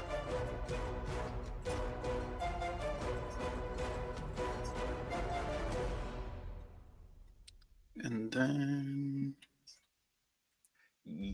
Man, as you swing the hammer over after having broken his armor, you now are able to land a glancing blow across his face as you knock his head, and you see him waver, put his hand down on the sand beneath him, and for a moment look dizzy and off kilter as he is very hurt. And then I am going to use...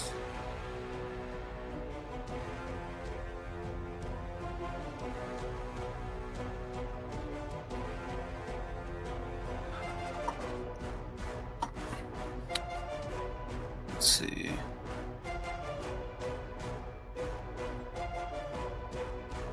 I will use Misty Step. Okay. I'm gonna go at the far end in front of me. Oh, also, there was, for the first hit, 9 points of fire damage that you would have taken that would have came off of his armor. For the second one, 3 points of fire that came off his armor. So 12 total fire that you would have taken on the melee hits.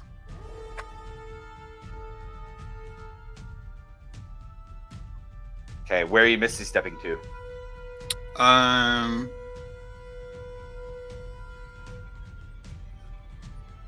Yeah, I'm gonna do it behind him. More towards the wall of fire, but obviously not too close. Okay. Probably as close as I can get without harming myself. Misty step at 60, right? I believe so. 60 or just 30? Let me Just see. 30? It might be 30. Let me see. 30? Okay. Maybe I'm wrong. Maybe it is 30. Why can't I find 30, it? 30 would be here. Yeah, 30. 30? Okay, got it.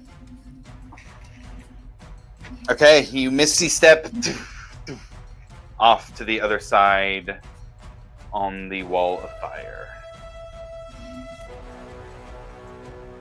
Anything else?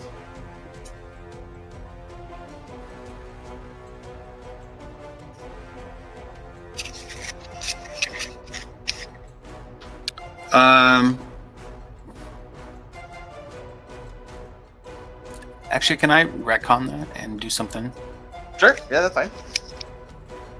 Different bonus action? I know you said like narratively, like tracks kind of play a part. Can I purposely leave tracks heading towards where everyone's standing, like the pick and everything? I mean, yes, but I think mechanically speaking, he'll be able to find you to make an attack against you. Regardless if I use Misty or not. Unless, regardless of whether you use Misty or not. Basically, okay. It's like the sound you make, the footsteps, the things like that. They will alert them to where you are, but they can't see you well enough that they make a square hit against you. If you were to hide and you had a place to hide, that would be maybe something that'd be different. Okay. If you're invisible, but for the sake of just open combat, yeah, it's mostly for advantage on your attacks, disadvantage on their attacks. Which has, my god, changed the game in terms of how this combat has gone.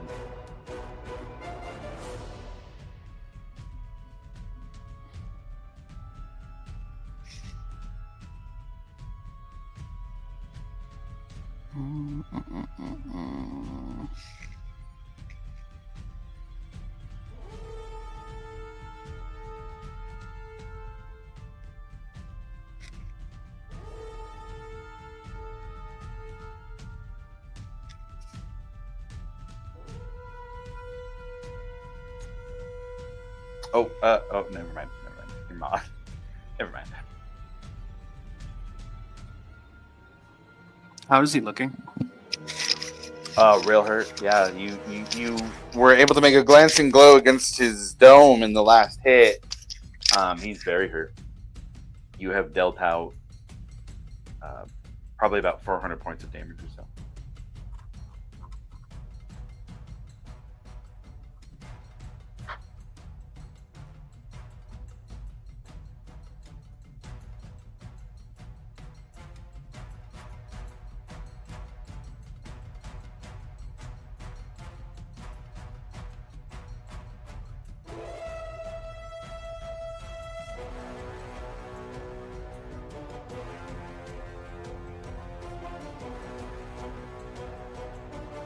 We could break here if you needed a second to figure out the bonus action for your turn. We're about halfway through. I was just gonna do. I'll do a quick cast. Vampiric touch. Okay, Oh, wait, sure. wait. No, that's concentration. Sick. No, you can cast it, bro. Go ahead. Nah. Please drop that greater invisibility. No, thank you. Oh, I mean, I suppose I could do that. I'll do a quick cast aid. Oh, sure. And then I guess it doesn't really matter. Well, any allies I see up to 3 within 30 feet? If they're within- Yeah, Milo and Grim are the two closest. I think they're about within 30 feet. So yeah, if I do it at 3rd level, we all get 10. Increases hit point max. Current hit points increase by 10 for the duration of 8 hours. Well, that's No nice. concentration. So how does that affect my health? Does it go back up to 92 or no? I think it does, yeah. I mean, I think we're basically doing some down, some up. That would, in my mind, make sense that it would push the level back up. Do I heal?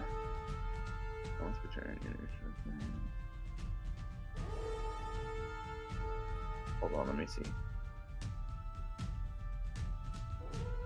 Your hit points would go up, you would not heal it.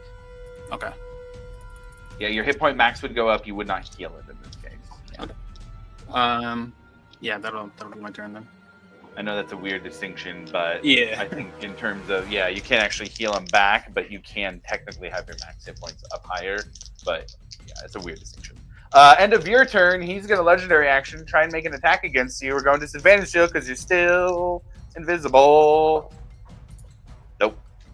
14 to hit is not going to hit. Ekamos, what are you doing? I'm gonna continue to pray for my friend. Roll me a religion check. Who are you praying to, though? I should ask. The Dawn Father still. The Dawn Father still? Okay, Yeah. cool. Yeah, roll me a religion check on that. 17. 17, very nice. Okay, cool. With the Dawn Father, there's some clouds, I would say, and it's a very cloudy, cold day, but you make a prayer to the Dawn Father, and the light of the sun burns a little bit brighter here, reminding Varric of Lumini, giving him a boost. Nothing mechanically, but you are doing your cleric thing. Mm-hmm. Okay, anything else for you? That's it. Varric, on this one, go ahead and roll me wisdom saving throw, as he's going to use 2 legendary actions here to try and frighten you with a roar. As a 30. He roars in your face again, something he's done twice now. He won't do again with beating it by a 30. Gotta love a plus 13 wisdom mod.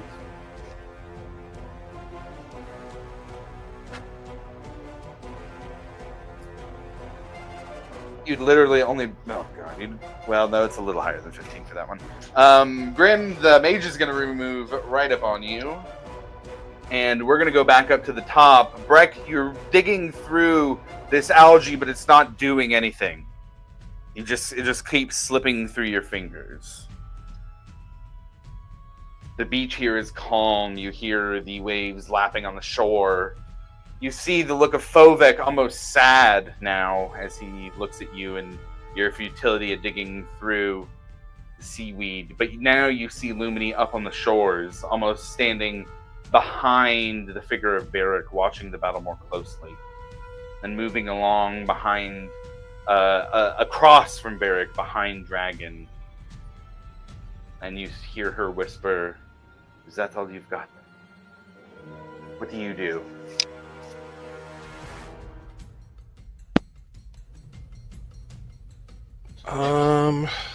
I will walk over to Fovek Mhm. and say, "Stop fucking with me, man. What do I got to do here?" I'm sorry, what do you mean fucking with you? I gave you brew, brother. What is this? Fucking with you.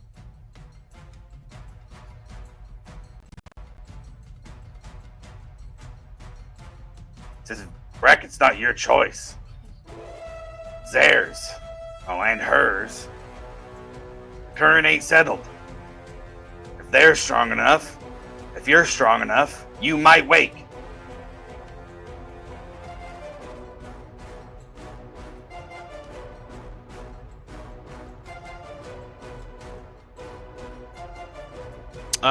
Man, he's just gonna grab Fovek, tell him, "I told you to stop fucking with me, man." Okay. You grab him and he just puts his hands on your shoulders as if to try and calm you down.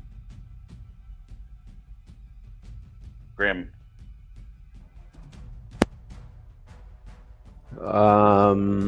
Mage is now standing right in front of you, 5 feet away. I will look at the mage and I will tell him, "You're getting a little too close for comfort there, friend." He just hisses back at you in a bit of draconic, almost like a spit. I will look at him and say, "You heard the rules. We had a deal." He says, and I am on the other side of the circle. I will...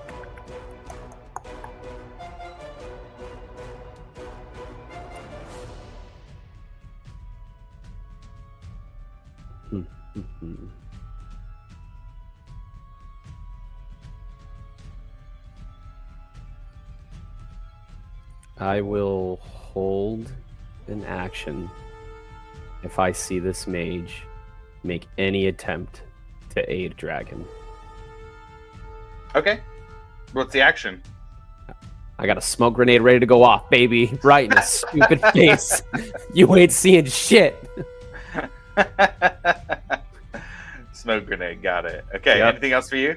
That is Holding it. holding a smoke grenade. Yeah, like if he tries anything, the minute he tries to cast anything towards that direction, I'm popping this smoke grenade in his stupid eyeballs. Oh boy, smoke grenades. Okay, so it's going to be Dragon's turn next. Varric, you see at the beginning of his turn, he kind of shakes his head and stands up, shakes off the dizziness, and regains some hit points from one of his abilities. As his bonus action, he's going to take his last potion as he stands up, and you hear him. Ah! See if he gets his thing back, because that seems to be the only way he can hit you. That's a no. So he's going to go for 2 more sword attacks as he is going to swing with Reckless Abandon. Not mechanically, not actually Reckless Attack, but recklessly just kind of in his swings as he is now feeling like this fight has turned against him. That is going to be a 24 to hit. Shield. Okay. Another shield. Yeah, because you've had your reaction back and haven't had anything since then. So Yep. That is going to stop that attack. He's got a second one coming up. Oh boy. That saved a crit, that's for sure. That is a 22 to hit without it, though. That misses. greater invisibility is the MVP here of the game.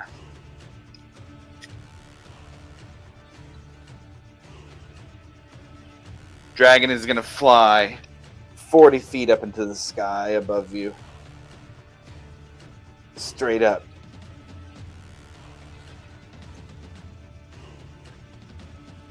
And he is going to pass his turn to Angus.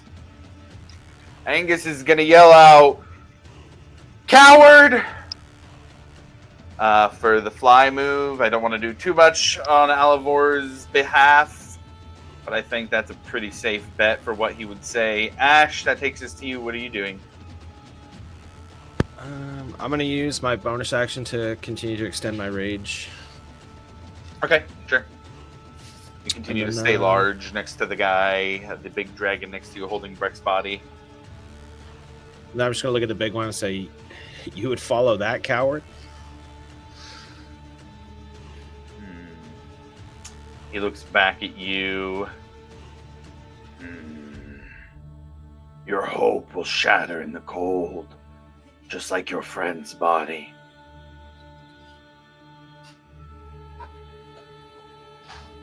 Ash, are you still trying to eat the pick? Yes.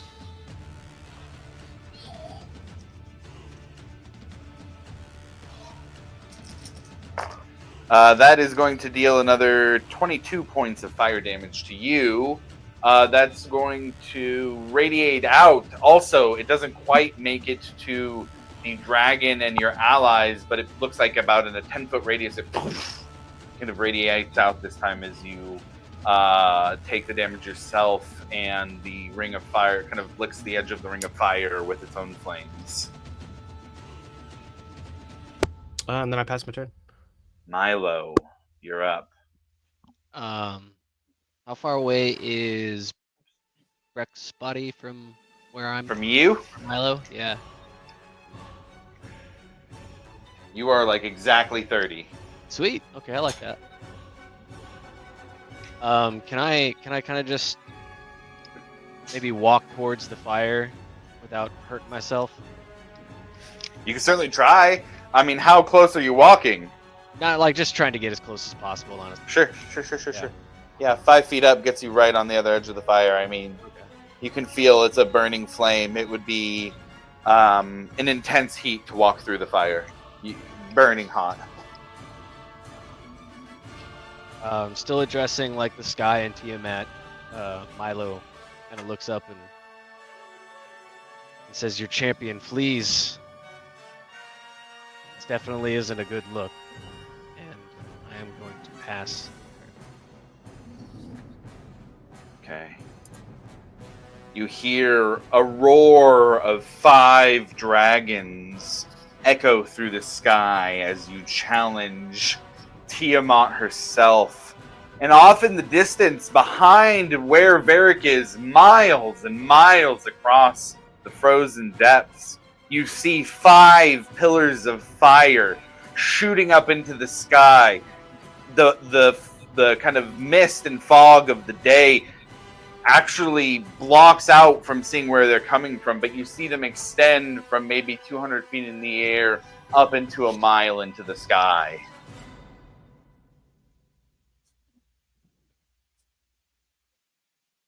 And after Milo is up, that is going to take us to Varric. Dragon has fleed into the sky 40 feet above where you stand. What do you do next, Varric? I'm gonna throw a javelin at him. Throw a javelin.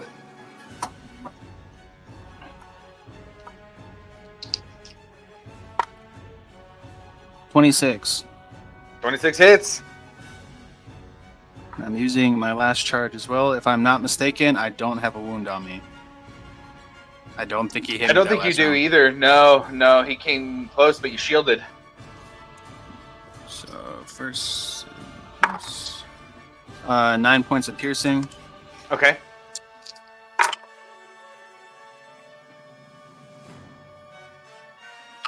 $10 points of necrotic. Very nice. The javelin hits him kind of under the separation of his armor underneath. Ugh! And he pulls it out, blood pouring from the wound, dripping onto the sand in front of you. Still very hurt, but with the actions he took the last turn, able to stay flying, if not standing. I will throw another one. Okay. 29 to hit. Oh, wait, 29 hits. 27 to hit. Hits still.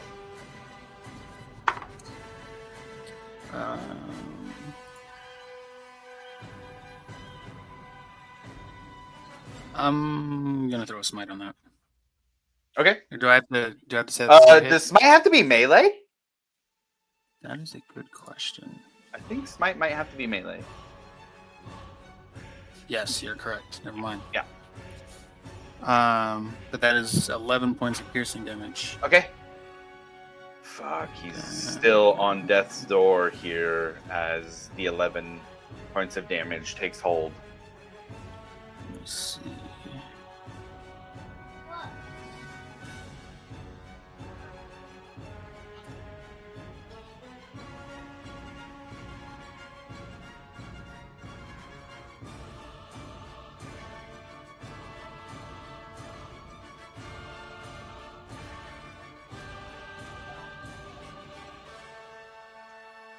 Yeah. Ooh.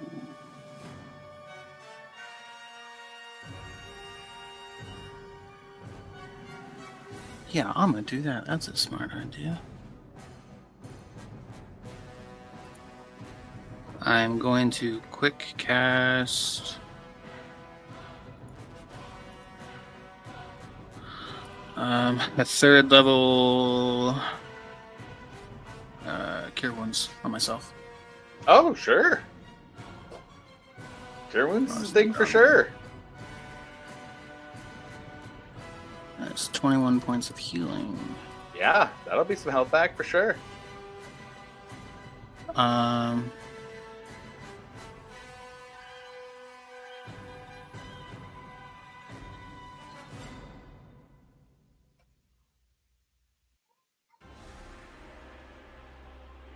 Okay.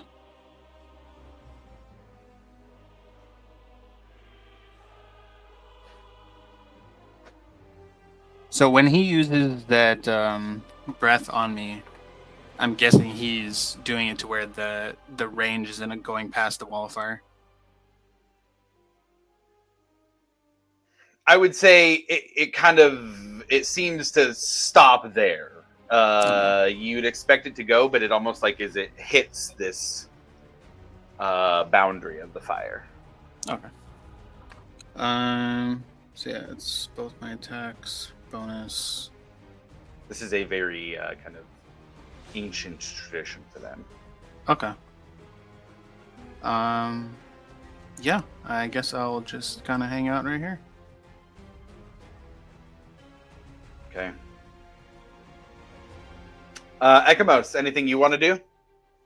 Yeah, seeing Grim kind of get pissed off at the mage, I will hold an action, and if he attempts to cast anything, I will hold a counterspell. Okay, got it. Counterspell is.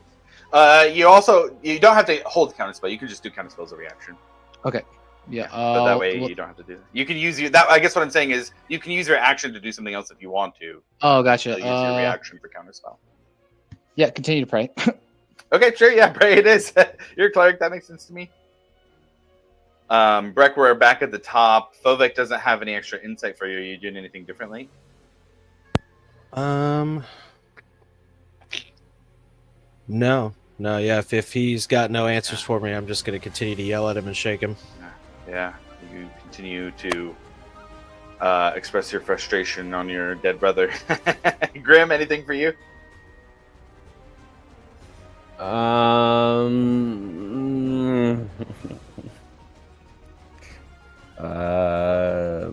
No, just keeping eyes on this. Holding smoke bomb still? I think so. I'll go over the old freak and I'll say, hey, this mage is getting real shifty, guys, and I got a smoke bomb ready. You just so you guys are tracking. I'm ready to throw down. Yeah, Angus. Oh, well, I guess Angus would be after Dragon. Angus would respond to you at least. Yeah, these guys are getting kind of wily. Do we have a plan?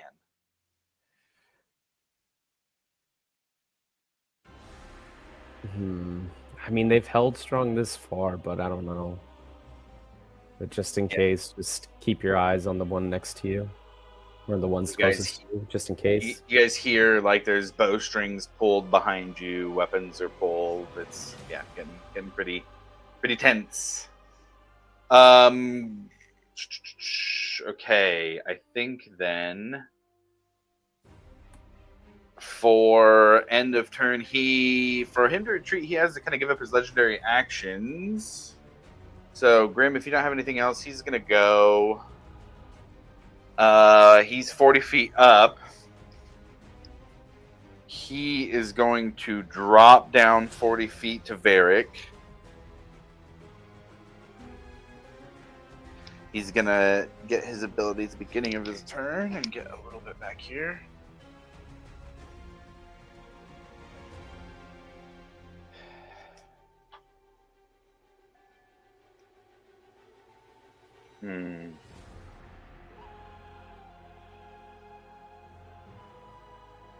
Shield and invisibility have been such big players here. I don't think he has much to do.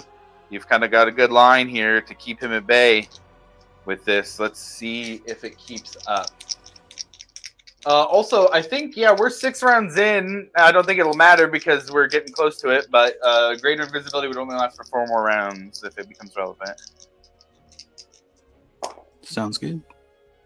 God damn, another natural 20 canceled. That hurts. That is a 22 to hit. You know the drill. Shield. Shield it is. Keeps that reaction away. Second hit. There we go. That's pretty high there. 28 to hit. That will hit. You're right.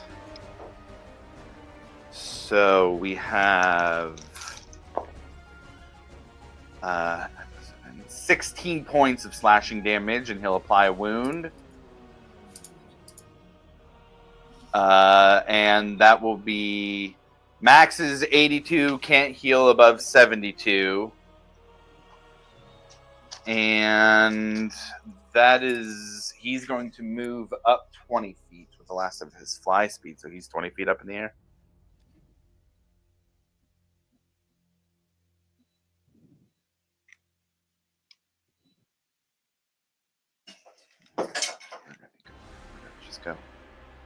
Where did that just go? We'll go ahead and move to the next one, but here it is. He's gonna move 20 feet back up in the air. So he's out of that hammer's reach. Angus is next. He doesn't have anything to do. Ash, what are you doing? Oh, he needs to roll. Would I feel that Zavarius's life is being threatened by the people pulling bows behind him? Generally, yeah. I mean, they've kind of been there threatening that the whole time. But, I mean, yeah, they could loose arrows and he'd be dead pretty quick.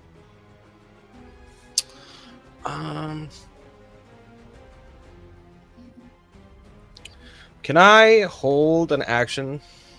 It says it's a bonus action, but so while raging, I can choose one medium or small creature within my reach and move it to an unoccupied space I can see within 30 feet. Obviously, by throwing it. I would like to hold an action for throwing Breck's body to Milo. Corpse would currently count as an object. I would say if you want to hold that, you'd have to have a contested athletics against the big guy. And then it would have to be the throw from there. But okay. I think that's what it would play out if you wanted to make that happen. Yeah, I would just like to hold that in case things start getting like really hairy. Okay. Got it. Cool. Anything else then? No, that'll do it. Okay, Milo, you see Ash looking a little antsy and looking over at you. What are you doing?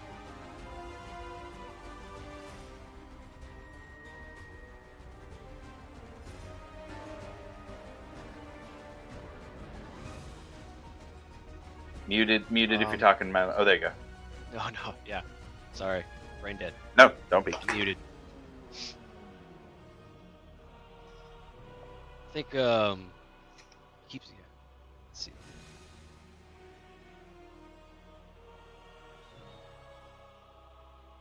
So Milo's gonna kind of smirk and make a show of walking over towards the big guy. Mm-hmm. Speaking very loudly so the dragon can hear him.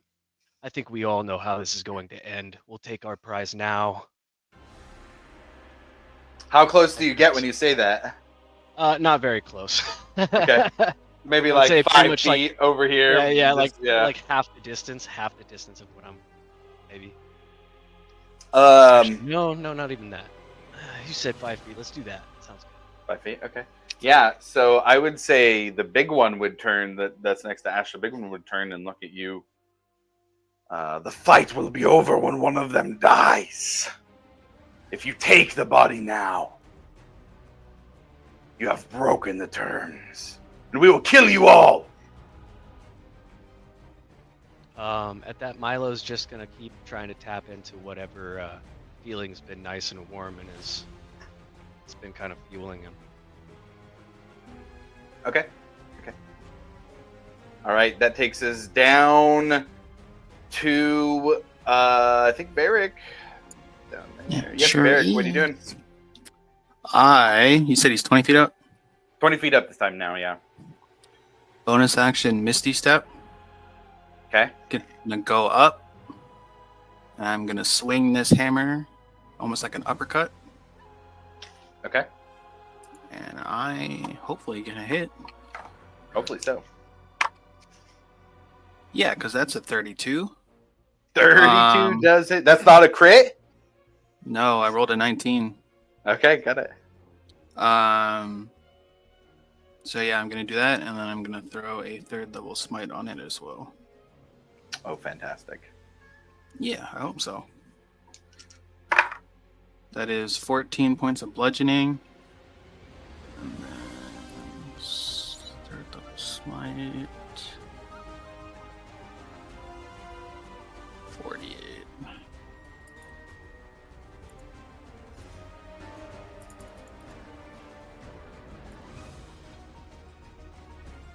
That's an extra 15 divine or radiant damage. What's the total there? Shit.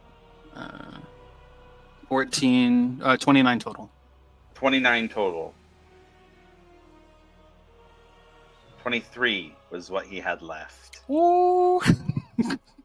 You already did some description, but give me the flavor of how Dragon falls to the ground and how this attack lands and the Moonweaver sends her magic through you. Give me some flavor here. What does this look like? Yeah, like I said, the Misty Step, he's gonna launch himself up. I think in this instance, like if he could kind of tell that like this might be it, he might drop the invisibility if you let me do that. Oh, absolutely. So he can see, like, he can look in his eyes when it's happening.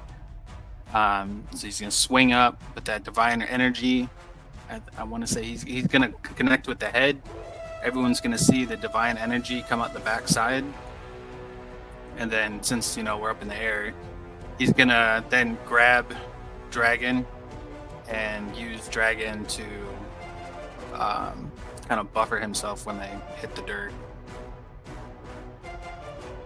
And you look down onto the beach. As you drop, you see an illusory visage of Lumini holding up her sword, waiting for him to land on it. And you hear as he hits the ground and you land on top of him.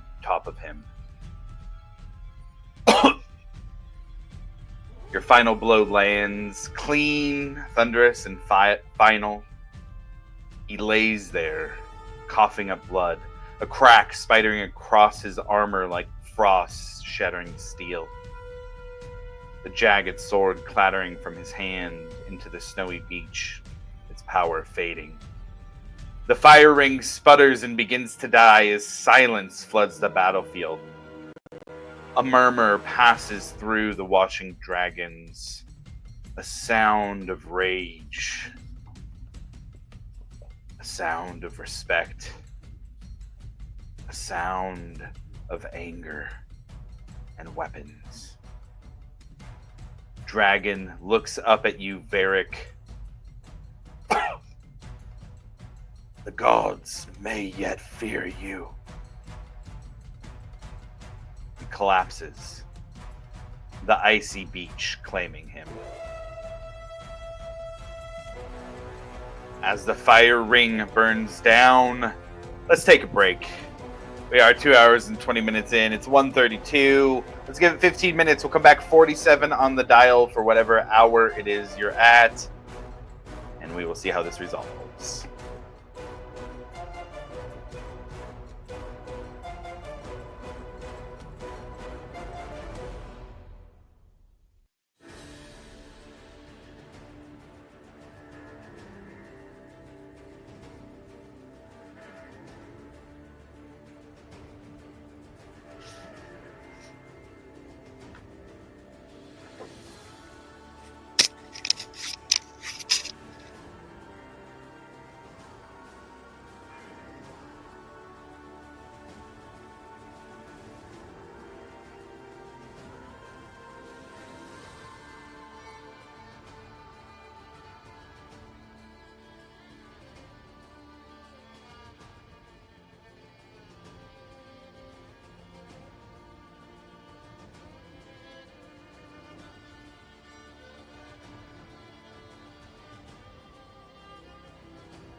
Hey, there's the right one.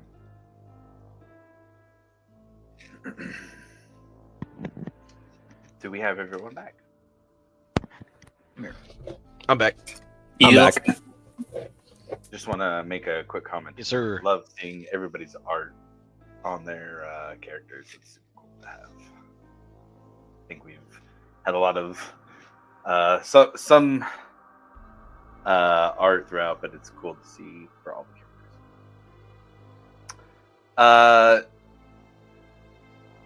It's tense. The Ring of Fire has extinguished. The sky has closed up.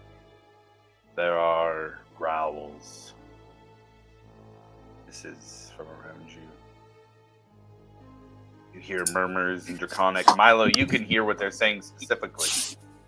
You can't just let them go. Kill them in the name of Tiamat anyways. Barrick I would just stands translate above. everything else. Okay. Translating psychically. Yes. Barrick, you stand over the dead body of dragon and look around as the eyes of 1,000 other dragonborn, even eyes of dragons, watch you on the beach.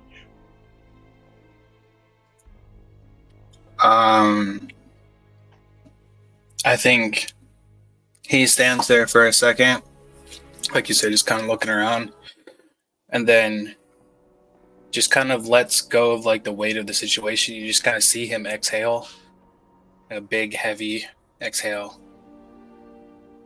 and still frustrated with the situation and with Dragon and all the stuff that they've had to like deal with. Like he drops the maul, and he is just gonna take out his frustration on that body. Probably give it a few good blows.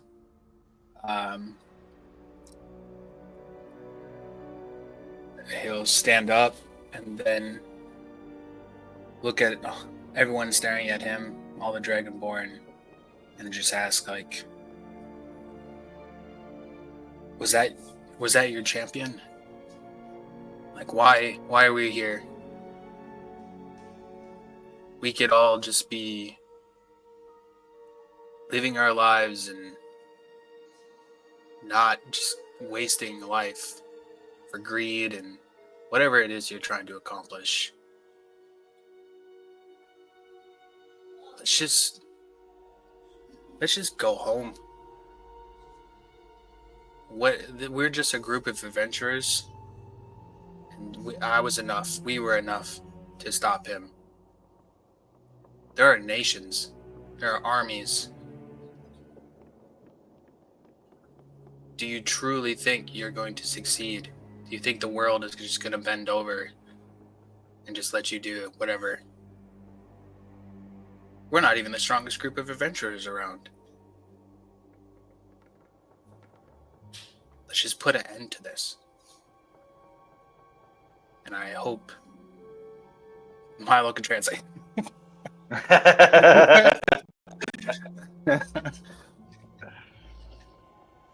Milo, given you've got this draconic anger running through you right now, would you translate in a angry way that would resonate with them as well, or how would you do that? If you're willing to translate. Oh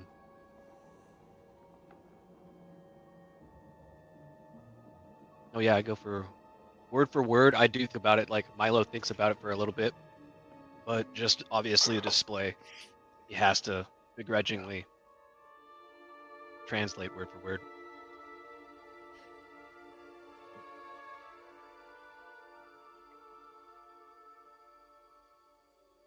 As Milo's draconic yells echo out across the beach, it feels like the energy, the tension is razor thin.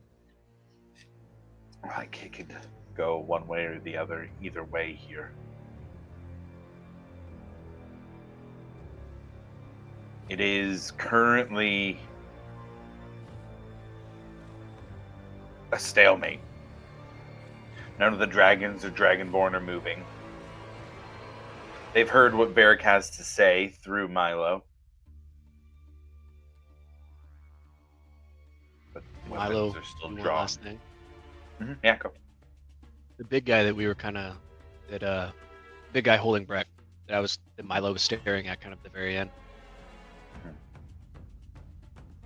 Kind of just looks at him like up to all his size and everything, and just looks at him. Where's your honor? Gives a grunt.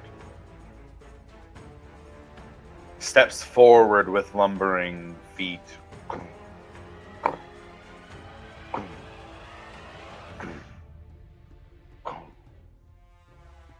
Moves towards Milo and Varric and the rest of the party.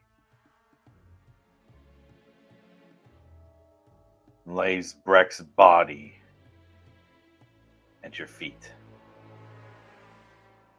As you look up, they bare their teeth with a hiss.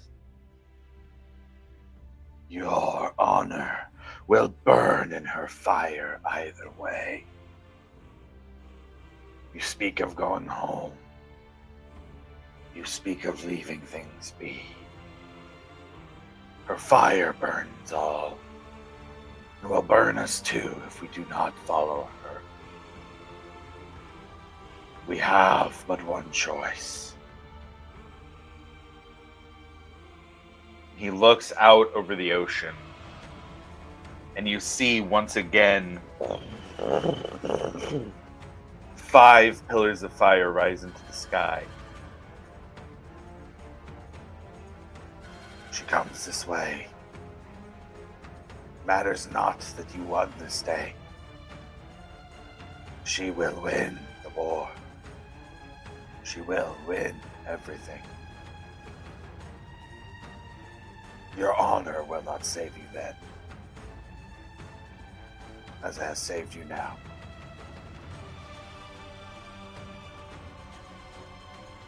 And he looks to the mage, and the mage just gives them a nod. And the mage looks back, and you can see him cast a spell to amplify his voice. He speaks out in Draconic, Milo, as he says, "The fleshlings are allowed to pass. As soon as they pass our ranks, they're fair game.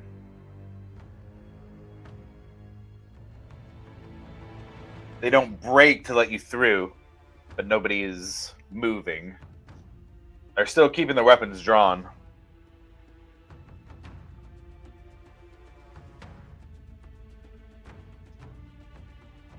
What do you guys do? Do you guys want to just gather around me real quick? I was going to suggest the same. Come, gather around. Come. Were they just out of curiosity? We don't have to ask them, but were they just following this dude's lead? Like, are they really all about this whole Tiamat business thing? Like, for real? Or were they just following this dork? I was going to question it further, but honestly, I just want to get the fuck out of here. No. Yeah. I only got Breck's body. Yeah. No, I agree. We could talk about this when we let's go.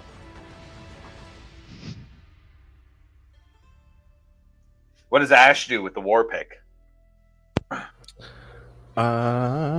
Just gonna continue to hold on to it and move with them. Okay. Do they move to stop me? No. Okay. Yeah. A lot of them stare at you, but none of them moves to stop you.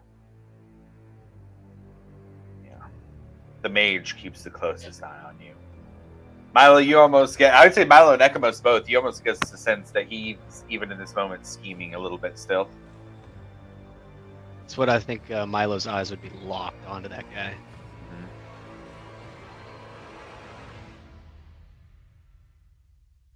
As soon as everybody is within the 10 feet, I'm going to grab Breck's body up and then teleport. And where do you teleport to? Do we know if the link is still between Hope's Bastion and Biaseus Till? There was that link. That's still up, right? It's still rolling? Presumably, yeah. I Gateway, mean, it was something. druids making a tree gate, so as long as the druids are still there, they kind of had a method for keeping that open. And Basati is back at Biaseus Till. Mhm.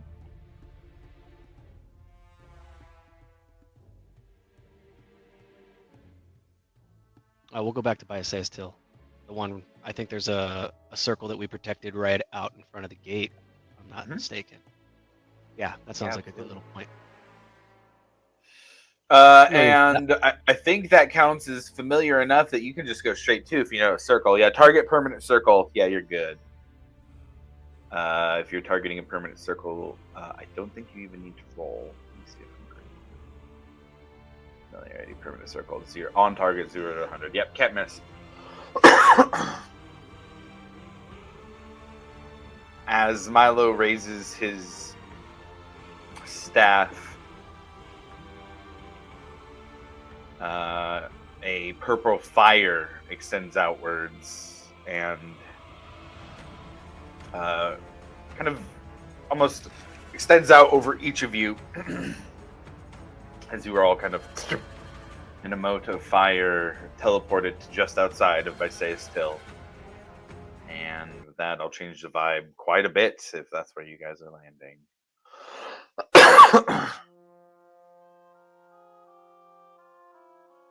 The body of Breck here in the teleportation circle with you. The familiar place that you defended just days ago.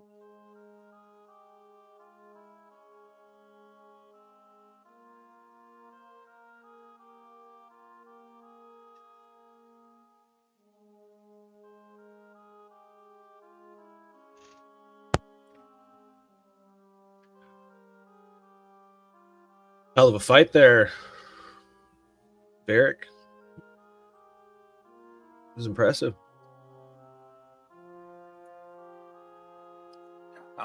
I need a nap.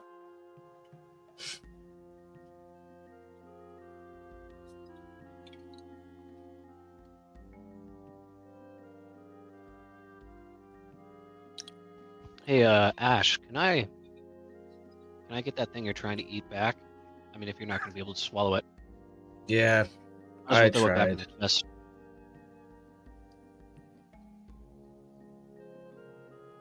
He's gonna hand it over and immediately just start like looking for things to eat. Roll an investigation check.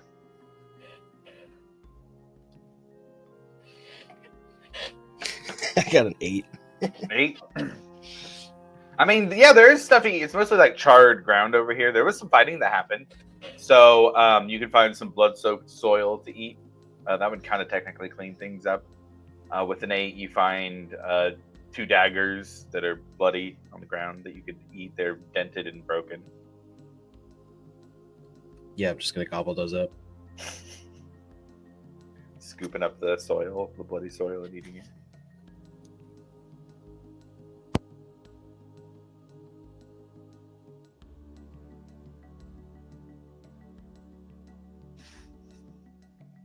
What are you guys doing? Breck's dead body's still here with you.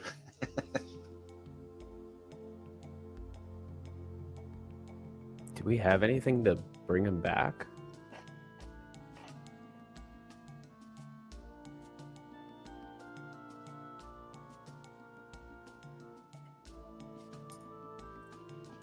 I mean, we know people, I'm sure, who could do that. Varric, that was Condition is the body in. Actually, continue. Big wounds. I mean, they didn't heal him or anything. He is as he was when he died. Lots of wounds. Armor's kind of broken up a bit. Blood everywhere. Wow. If there's no magic on him, then Milo's going to begin ritual casting Gentle Repose. Actually, he's going to use his 1-a-day feature just to action cast it. You cast Gentle Repose as a kind of purple glow extends outwards from him and settles onto him.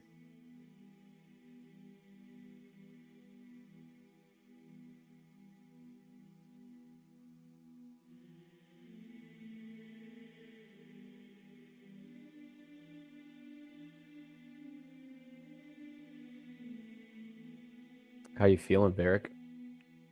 Other than, tired? I mean, tired, hurt. I need a nap, ASAP. Spent damn near everything I had.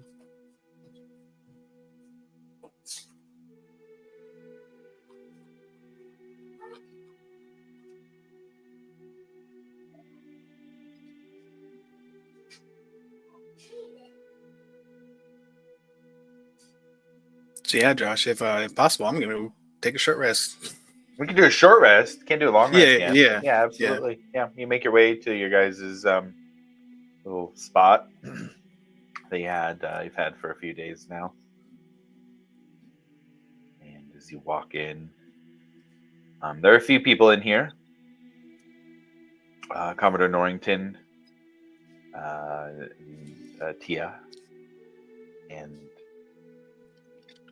their little rat friend are in here, as well as Vasati and Sethris as well. Vasati stands up as you walk in. Is everybody going with him? And if everybody is somebody carrying the body? Yes, I would be going with him. Okay. Unless if you wanted to go alone, then I'll carry the body on a floating disc. Okay. No, I mean, if you want to come, that's fine. Got maybe 1 or 2 questions that Vasati might have answers for, or at least could point me in the right direction. How long after the attack? Is it like still fresh? Fairly fresh. Yeah, it was the we're in the 24 to 48 hours range out from it. Okay. I would make my way over to a forger. Okay. If one's open. Sure. Like a blacksmith? Yeah. Yeah, absolutely. Yeah, there's I would say a few righteous brand appointed or official blacksmiths here that are, you see Bowen is here as well. You'd recognize him the easiest. The blacksmith from Hope's Bastion. Seems he has made his way to help with some of the repair and recovery efforts.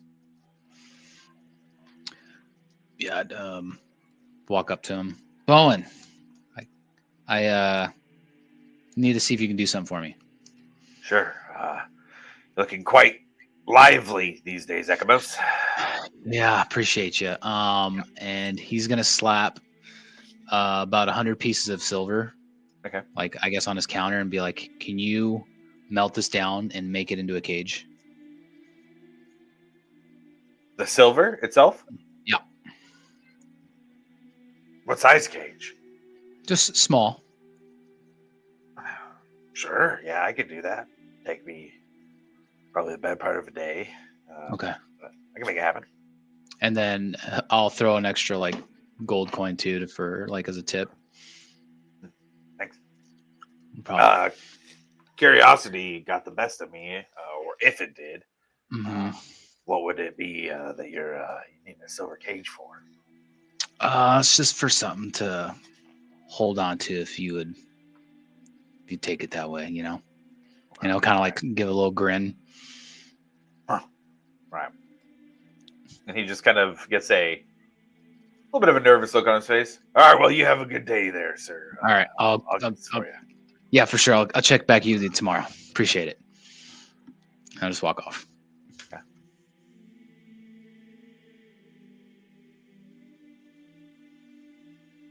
So we have Milo going with Varric, Ekmos going off to get a silver cage. What about Grim and Ash? There's a various Ash, I should say. I think Grim would kind of help Ash look for anything he needs to eat, because I feel like Ash is in dire need. It looks like if he's grounded in scraps of blood, dirt, and broken daggers. So I'll do the best I can to help him out with like what he needs, and then I'll just pick his brain on what he remembers and what he knows, and I'll go into like what I know about myself and stuff, kind of just give him the rundown, I guess, of my backstory. And then I will, if you can remind me, Josh, I'm scrambling over here to look for my notes, but I can't find them. The name of that mage that was from Zidel that we saved, he was like the main one. That you saved? Or the one that was alive, essentially. Oh, that you guys talked about, yeah, or talked he was- to after things. He was the one that I spoke to in Zemnian, and then the one that Ikathon wanted to speak to. I had it on a post-it note somewhere, and I just can't find it.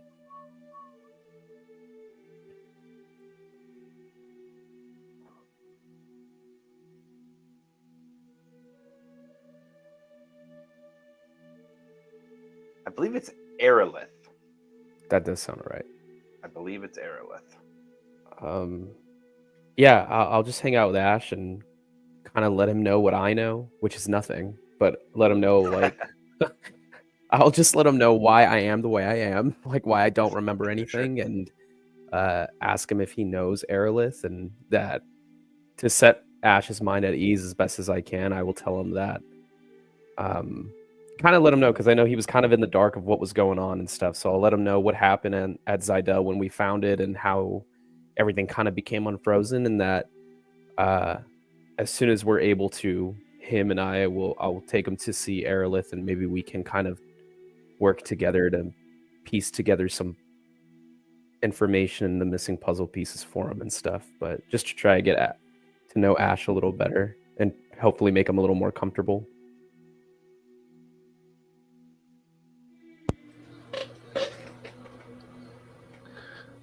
Would Aerolith's name trigger anything? You would recognize him as a citizen of Zidel.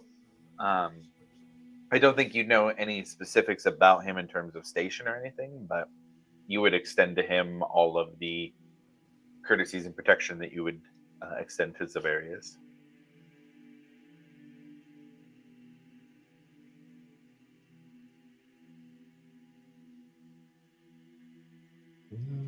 Yeah, I guess, I mean, I would just continue walking around town, kind of cleaning things up as I go. Any of the like the blood spots that I eat up, I'm gonna plant a flower there with Druidcraft and all of those spots.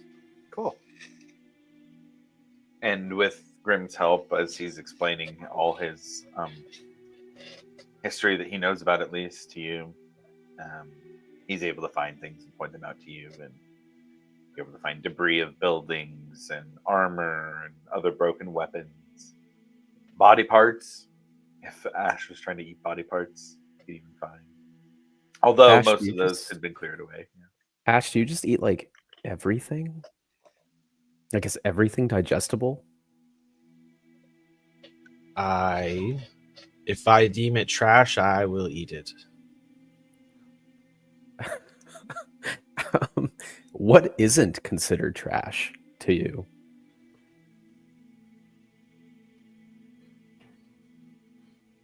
I try not to eat living creatures. Those aren't trash. But you can if you deem it. Yeah. That makes sense. Okay. Noted. Are you like pretty aware of like can you feel emotions, or are you kind of just more on like a level playing field of more logistical of this is what's happening and now I must do this? I am very aware. I mean, I was really upset when I woke up and saw that none of the citizens of Zidel were still in Zidel. Okay. That's wild. Did you have friends before?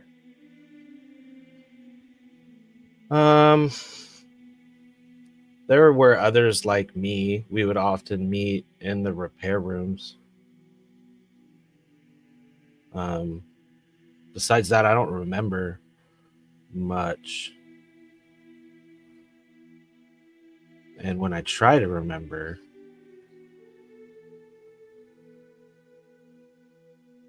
it's Is that- hard.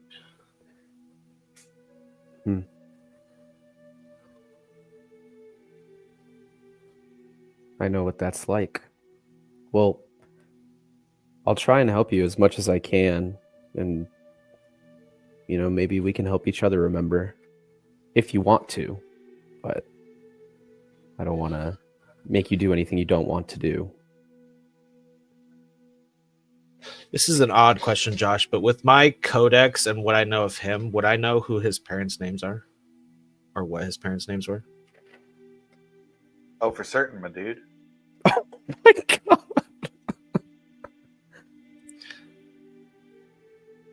I would share those names. Oh my gosh. Hold on, let me get a pen. Everyone chill. Nobody freak out. Oh my god, I'm freaking out. I can't find a pen. It's okay. I have a silver Sharpie. I'm ready if it happens.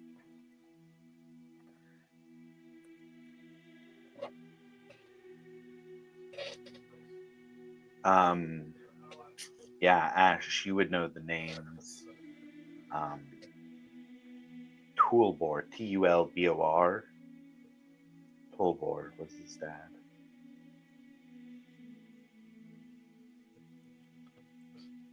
And Rihanna. Ryanna. Rihanna. Can you spell the mother's name one more time? Ryanna.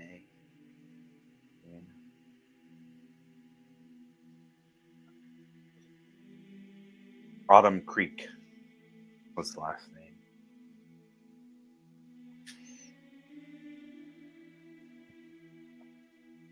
So yeah, he would just kind of perk up, almost like he's reading it from a codex, and say, "Yeah, Zavarius, child of Tolber and Reyna, Autumn Creek."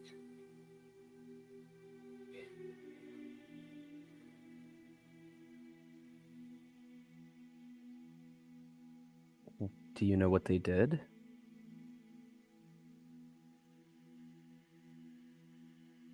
No, I think Ash, some bots, some automatons, and Zidel might have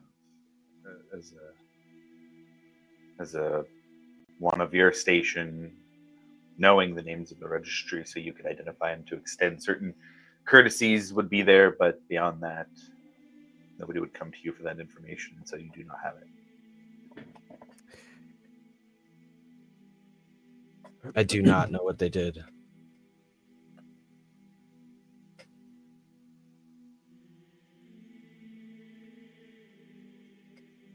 I feel like I've been living two separate lives for quite some time now. And hearing these names, it's weird because I've looked for it for so long and I've wanted to know for so long. And I have these conflicting feelings of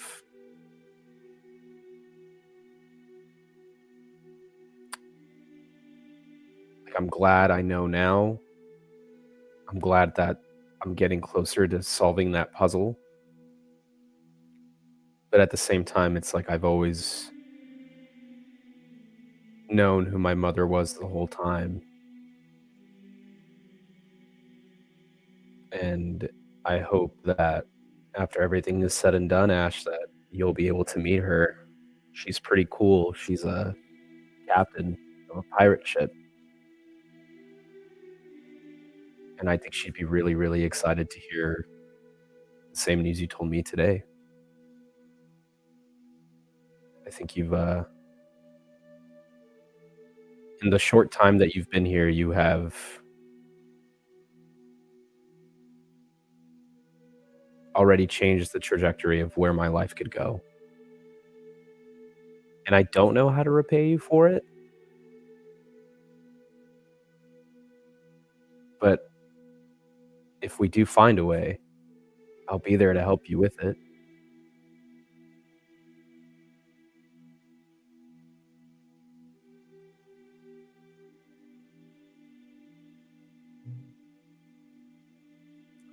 Does Grim sense like a...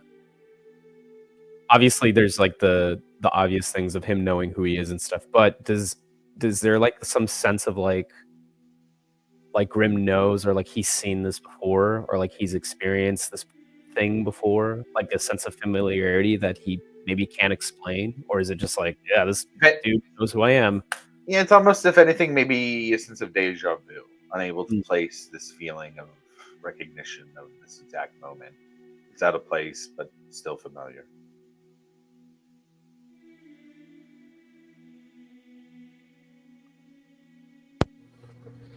Yeah, with that, he'll just continue helping Ash with cleaning up everything and kind of just enjoying the moment of now knowing who his mother and father, at least having a name to go off of, and excited to kind of do some more digging and go into like what he's good at, and just like kind of digging for information, and excited to go into like libraries and stuff to try and piece everything together.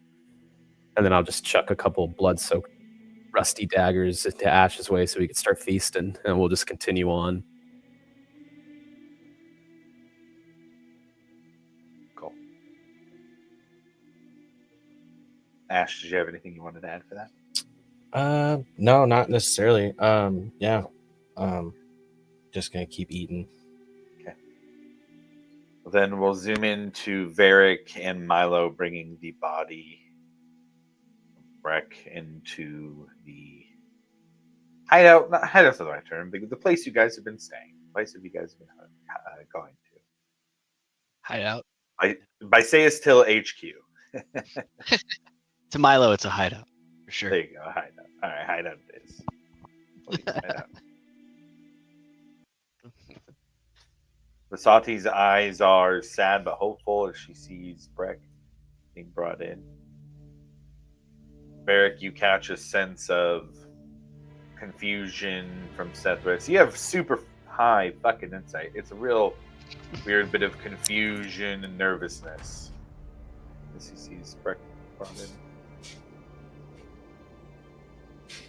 Nobody says anything in this solemn moment, but they all look to you and give you nods. As the two of you walk in with your fallen friend.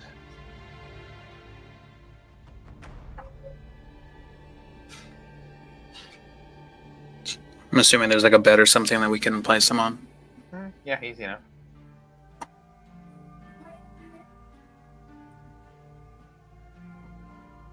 I think if as soon as Milo sees Vasati, he's probably asking her how to bring him back.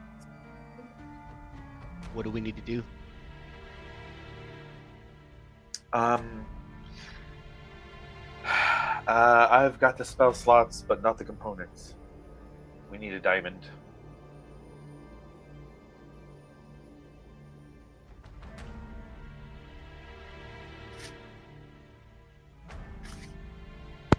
Well, unless they robbed Breck's body, it had a diamond on it. I think you guys would know. Was it a 500 gold piece diamond? Let me double check his inventory. 300 piece diamond. 300 for two. Revivify. She's So it was That's right, two that's what I was 300 thinking. gold piece diamonds is what he had two on it. 300s? Okay, yeah. I think it's Milo. I don't want to take agency away. I think it'd be fitting that if Milo was the one looking for those diamonds, it would probably know where they are on Breck's person usually, right? Is that fair? Diamonds? I think I was Uh-huh. there when he bought them. I'm not sure because we stocked Cool, there you go. stocked up that one day. So you're able to find his two diamonds.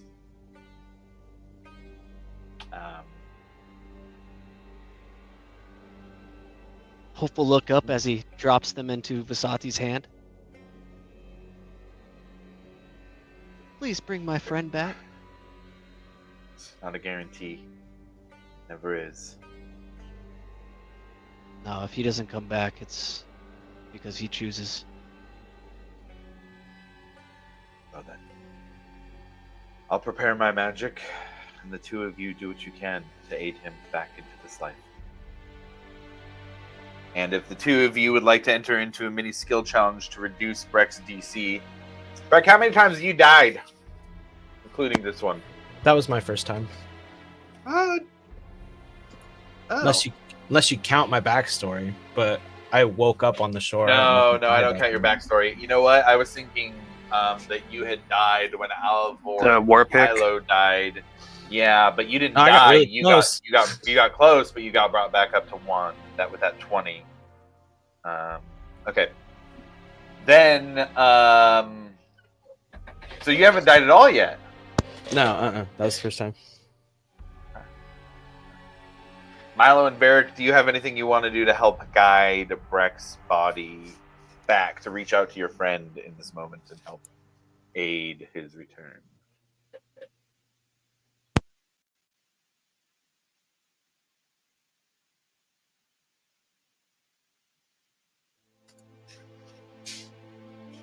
I am going to use what the little healing magic that I do have and try and just take care of all the wounds and stuff like that before.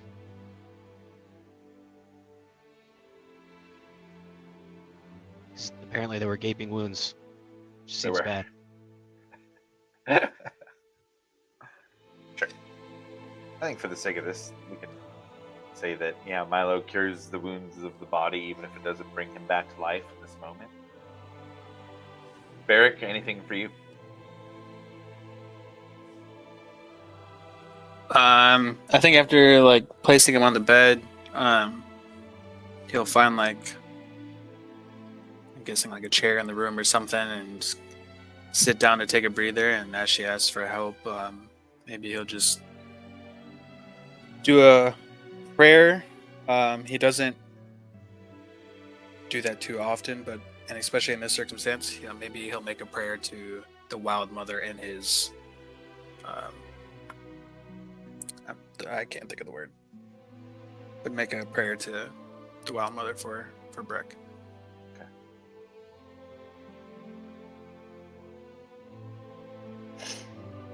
As you make the prayer to the Wild Mother, it almost seems as if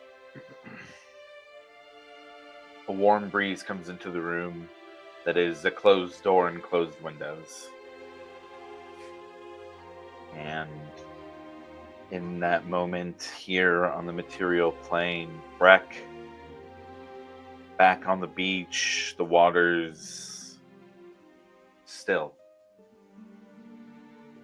The churn that was there when Varric was fighting is gone, and the shaking that you were doing of Phobek, the insisting that he was stopping you from getting back, you still feel that happening, and you're not sure how long you've been doing it. But you look around, and Lumini's gone, Varric's gone, the voices of your friends, the whispers of dragons are gone, and it's just you and Phobek again on the beach. Oh. Seems the strength of your friends is won out, brother.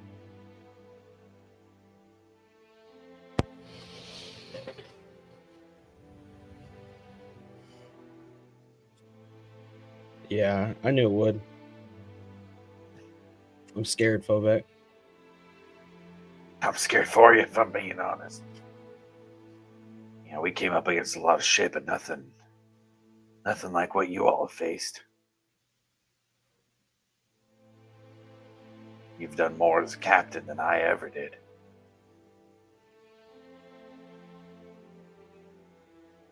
And you'll continue to. You'll guide them where they need to go. Keep them safe. Just like you always have. And when you go on and kill all the damn monsters, make sure everyone lives long, annoying, boring lives. Then you can come back here and rest with me.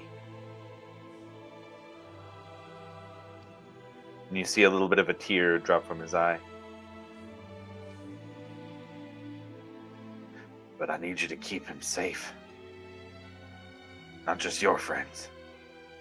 It's your family. You keep my boy safe now, you hear me?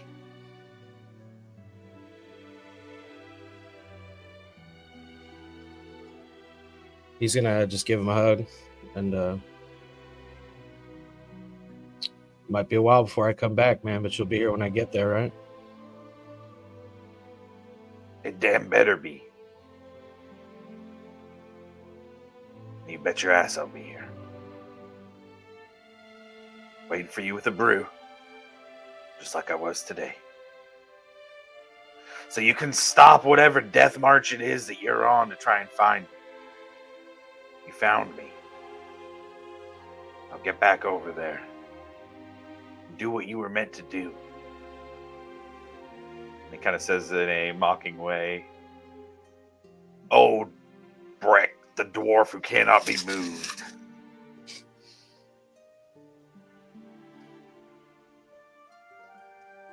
Take care of my damn ship.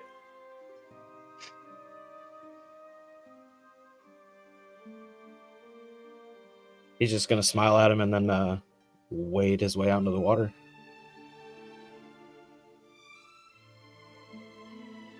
And as you feel the warmth of the water extend up over your body, going up to your hips and then your chest, your shoulders, starting to get your beard wet, your hair, until you're fully submerged. Those warm waters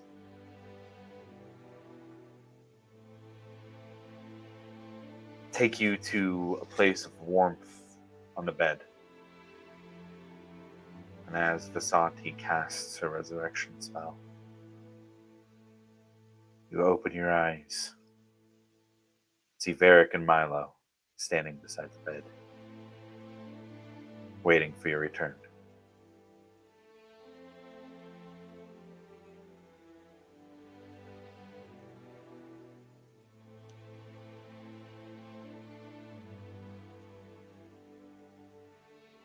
It's good to see you again, man. Thanks for coming back for me, guys.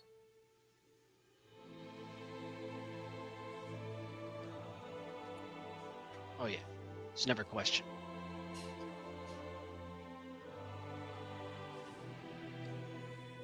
And that whole dying thing you're doing, you don't get to do that again.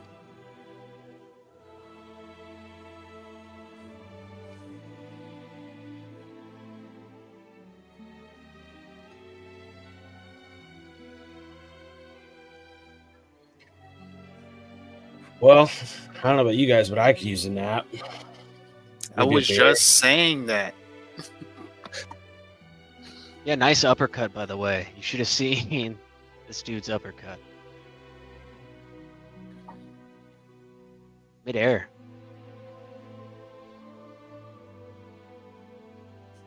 I'll tell you about it Oh, later. I saw it. Lumini was there to see it too.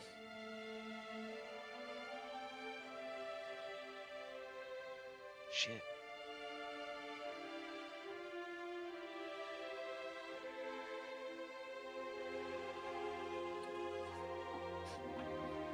Yeah, he's not gonna say anything. He just kind of looked down as he's sitting there, and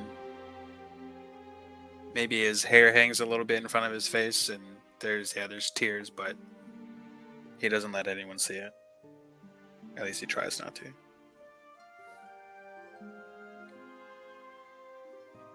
Roll a stealth check. No, I'm God just damn kidding. it. Not in the serious moment. Not in the serious moment. No.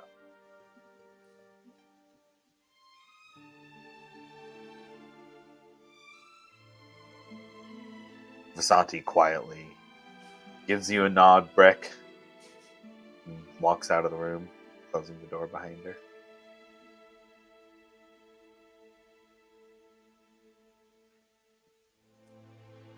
I think everybody will be happy to know that you're up. And like you guys said, food and rest sounds very important right now. Very good.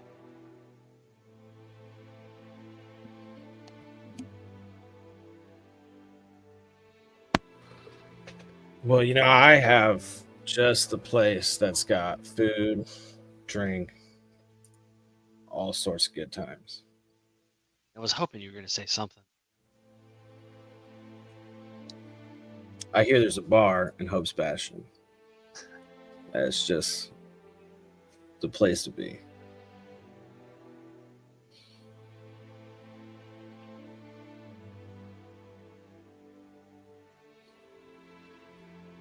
Then, as the three of you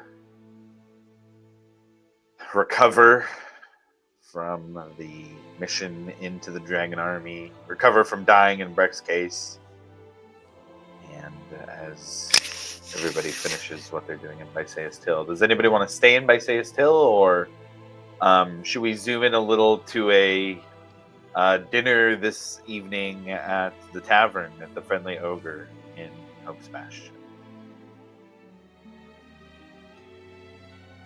I'm fine with that. Dinner sounds nice. Well, then I'm going to zoom you all in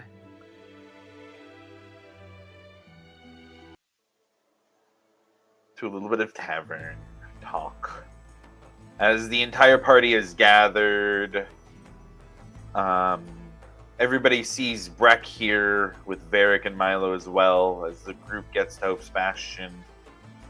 And what is still a somewhat somber setting for all of the refugees of Bysaeus Till here in Hope's Bastion, there is some sense of hope. And in seeing Breck, word spreads quickly. Songs and cheers, the buying of drinks and food. Not just for you guys, but everybody for each other. There is camaraderie here in this moment, and being happy about the large victories and the small victories. The returning of friends.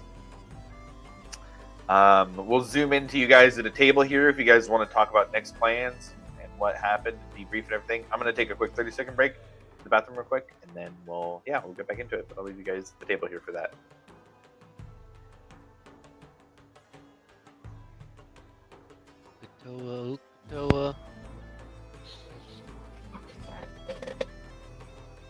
Breck, welcome back, buddy. Yeah, it's good to see you guys, man. It's kind of lonely down there. Dude, you dying totally sucked. Not gonna lie. Not a good time.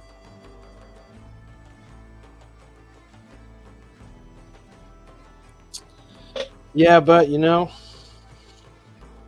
I learned a lot about myself, so I think I needed that.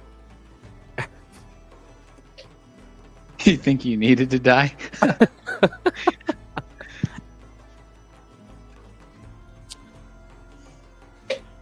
Took dying to realize how much Hmm. I actually wanted to be here,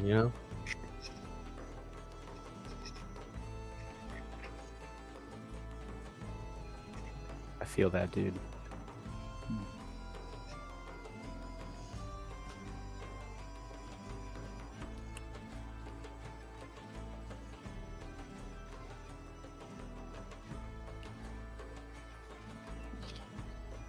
Well, Never really got to say this, but thanks for being a family worth dying for.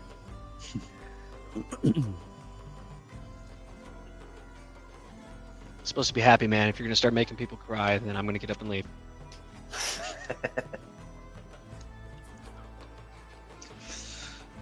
well, did you see anybody while you were in that limbo state?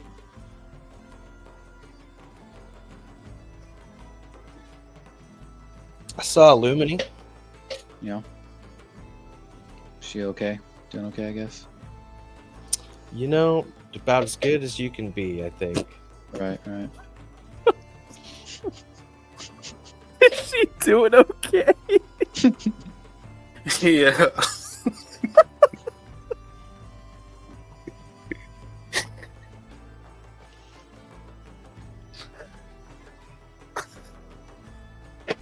Hey, you never know, man. You can talk with the spirits. Had right? better days, but Yeah, of course. Hanging around. Hanging around. She found the roots. That's what she did. Oh no. All right. I just gets up and walks away. Ekamos goes, grabs grab a drink or grab some food or something. Yes, goes to the bar. Yeah, goes, go. A thought strikes you, man. Since like the end of the battle, you haven't checked in with Beals or Morgana. Yeah, I'll grab a drink and then find like a room upstairs or something. Sure, easy enough. You talk to Michonne. He just, they gives you a room. The rooms are kind of split right now. They've got extra doors and it's kind of split because there's so many people here. But you can find a quiet place yourself. No problem.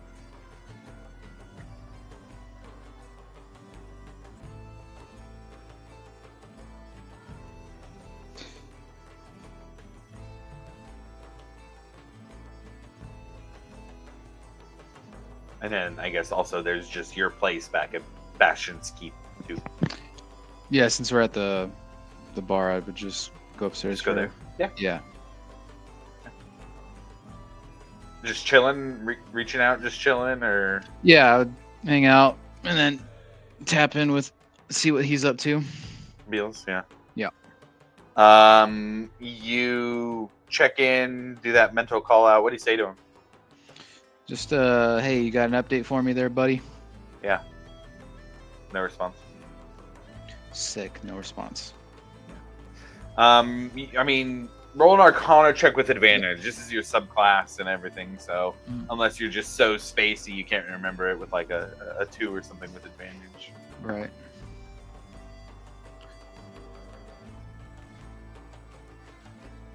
$21. 21. Yeah, easy enough. Not very likely for Beals not to respond to you. He is your familiar after all. Generally, if you find that he's not talking to you, it's because he's no longer summoned. He's no longer physically summoned to this plane. Did he get dismissed or I can't recall? Shit. You didn't dismiss him. Oh boy.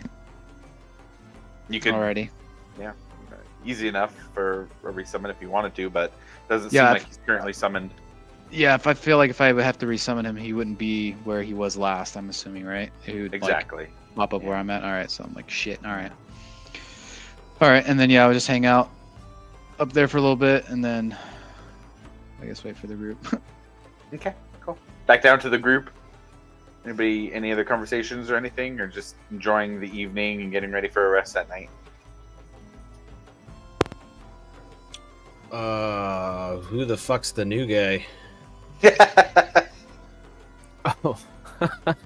Oh, Ash, this is Breck. He's our friend. Breck, this is Ash.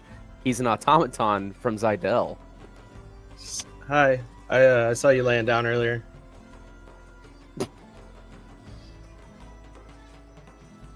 Ash knows a lot about Zydell, which is really helpful. And he actually knew me or knows me. He called me by like, I guess my Zydell name. And he gave me the name of my parents. So now I know where to look for more information. Yeah, he was helping us a couple of times, and he came with us to grab you, and he eats a lot. So he's good at cleaning up trash. Oh. Looking to get employed there, my guy? Use Do you want me to NPC Ash, or do you want to run Ash also? just have this conversation with myself. Yeah, right. No, I'm not looking for any current employment. Just following around and he kind of looks at Zavarius' friend. There you go, buddy. We're getting there. All right. Well, sounds like you've been pretty helpful up till now. There, Ash. It's nice to meet you. He just stares blankly. He's waiting to see if people finish their food, and as soon as somebody finishes it, he's eating the plate.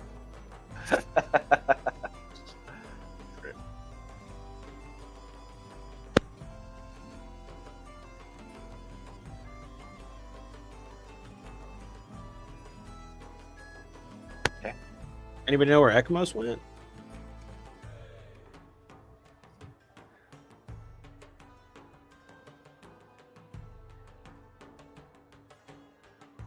I think I just saw him go to the bar and then disappear. Well, I'm down a drink, so I will go check the bar. You go grab a drink. Adventures Brew. There's a case just for you under the bar. Serenity gets you one. Don't see Ekmos.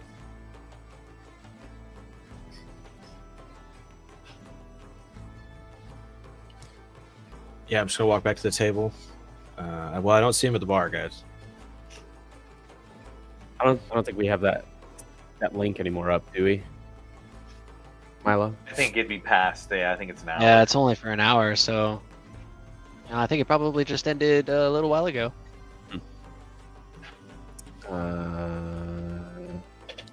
Did you guys hurt his feelings that badly? I don't think I did. I mean, he's the one that asked the question, not me. You think we should go apologize? A little heavy on the Wii there, my man. I mean, I guess I could go apologize. I could be like, hey, buddy, sorry we laughed and you asked how Lumini was doing. When we all know how she's doing. Come on, man. You know it was the Roots comment. All right, I'll go apologize for the Roots. I will go and try and find Ekmos. How are you trying to find him? Just knocking on doors? Did I see that when he left, like the exact moment, like a general direction? If you would have gone upstairs, it's not like a hidden stairwell or anything. If you think he's here, there's only like the only place he could be is like in the rooms or offices upstairs. Oh, I got an idea. Ash, come hither, my friend, and I'll go up to the bar and be like, hey, did Ekmos get a room? Oh yeah, he's in blah blah blah blah blah room. Excellent. I go up to the room. Yep, there you go. I will follow him up to the room. Sure. I'll knock on the door. Knock knock knock. Ekmos, you hear a knock on the door? I'll go to answer it. What's up, dude? Hey, dude. I was told to tell you sorry about the Roots comment. Forget the sorry, dude. It's fine. Whatever. Anyways, I tried talking with Beelzebub because he's with everybody, and I believed he was dismissed. Either he was killed or I don't know. And I was just about to summon him and ask him what the fuck's going on. Oh, yeah, that's not good. Yeah, let's summon him. All right, and then go back to like the center of the room and do a little eyes would glow yellow and bluish, and I would attempt to cast Find Familiar. Sure. You cast it and Beelzebub is kind of like in the middle of like a move like this. Ah! And he kind of looks around. What the fuck? Hey. The goblin's attacking us! The goblin's attacking us! Attacking. Relax. Goblins! Arms! Armies attacking us! He attacked the prince! He attacked the princess! He attacked Morgana! He attacked me! Who? Just goblins? Zarm! Zarm. Okay. Zarm? Yeah, wasn't that the buddy that Varric was running with? I think so. Isn't that the guy?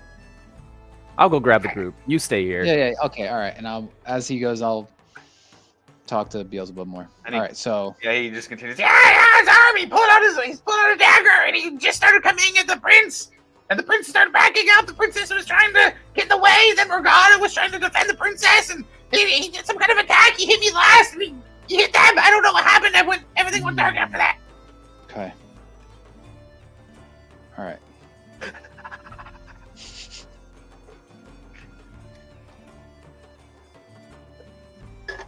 Kind of like very like Pain and Panic from Hercules is very anxiously like circling around the room. I would like to extend my hand out and introduce myself in Infernal to him. Ooh, very nice. He just kind of looks up at you. Oh, you're shiny.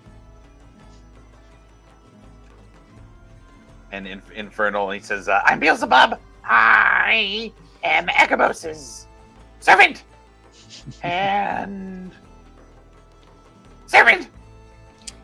Could you Infernal. calmly explain why the goblin went crazy? I don't know. He was talking about getting out of the way of the prince.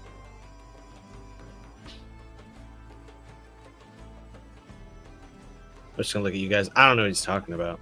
Yeah, we're waiting for Grimm's grabbing, I believe. Yeah, I'm grabbing everybody. I'm like, let's round it up. Bring the drinks upstairs. We got Yep. trouble. We're interrogating my familiar now, so that's great. Everybody walks in and squeezes into this tiny half-room space. Should we have Milo send a message if he can to Morgana? Yeah, let's figure out what else is going on.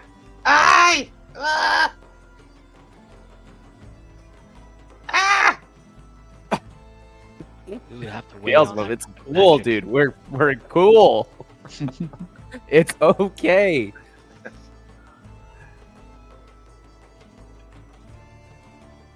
What else happened, Beelzebub? Who else got hit? Did they get like hit like hurt, or were they still fighting? And then you That was some kind of spell attack of some sort. It just started popping all over the place. And he hit the prince, and he hit the princess. Then he hit Morgana, then he hit me. did he just like out of nowhere start attacking you guys, or was he like cool 1 second and then out of It nowhere? was like I don't know. He kind of had a vibe. I don't know. He was Vibe? not like we were with him for days, for weeks. Before that, everything was fine, and then all of a sudden he started getting real like tense and walking over with this weird look on his face. Then he started going towards the prince. Pulled the dagger. Huh.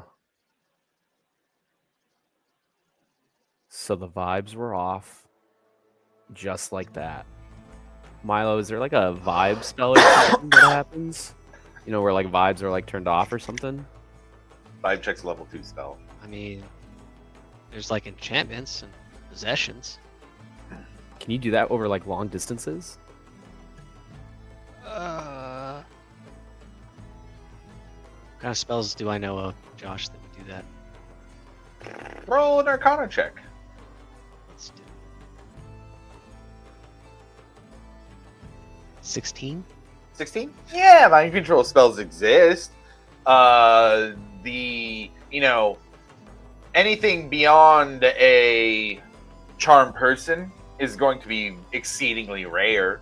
But in the circles you guys have run in, sure, there's some people who could probably make that happen. But pretty powerful stuff overall.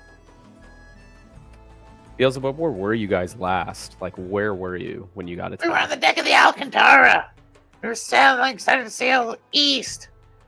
So you were in the like On the middle of boat. sailing in the Yeah, middle of the ocean. yeah. And nobody unfamiliar was on the ship. I don't think so. There was those guys you hired last time you were in. There was that mushroom goblin. There was that weird bugbear. There was Mumblefoot and Morgana and the prince and the princess. And I think that was everybody. Oh god.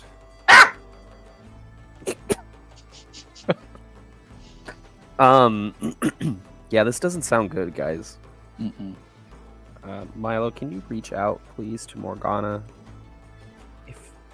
Is that possible? I mean, I can, but it's going to take a little minute. I have to prepare that one.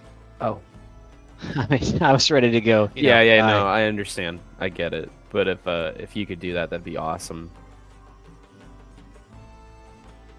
All right, well, and he's like, Milo just slams back the beer that he has and grabs another one immediately. Put a rush order on the festivities then, I guess. Yep. You are right, though. I guess there is work to be done. Sorry, dude. I know, man. I think we would get like one moment. No. It's always go, go, go. What are you guys doing next? Ah! Ash is just like forcefully petting Beelzebub. He's just like, Every time the hand touches,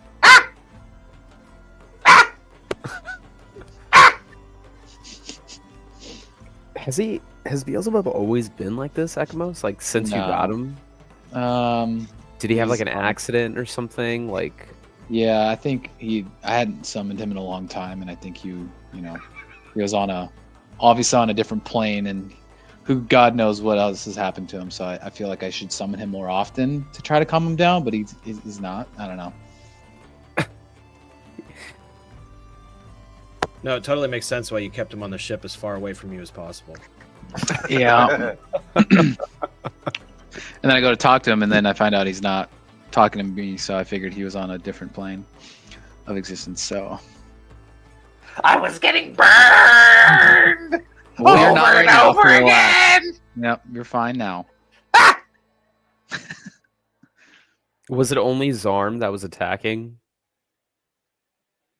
Oh no, Morgana was gonna attack Zarm to try and defend the princess. No. But was he the only one attacking you guys? Oh yeah, I think so. Interesting. Not the goblin that grows mushrooms down below deck? No, Okay. or the bugbear either. Oh, yeah, I forgot about him. Big furry goblin. It was one.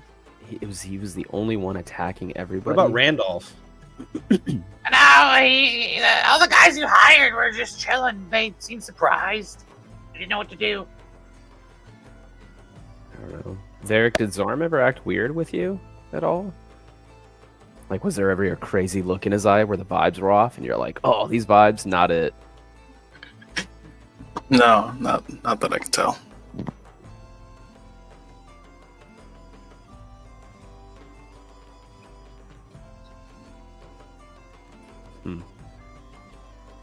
Weird.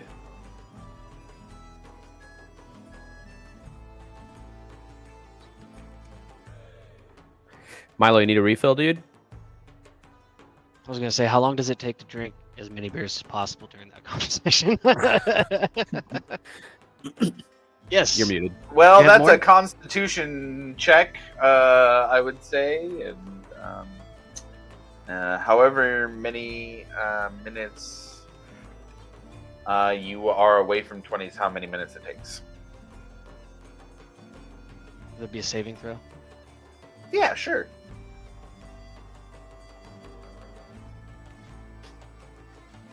26. Oh, That's not bad. negative 6 minutes. No, 6 minutes for 12 beers. Oh shit. Okay. You get 12 HP back, or actually, no, you get more. You get 18 HP back. If you had any that was gone, and you're very, very drunk. You're drunk. Oh, You're no. very steady.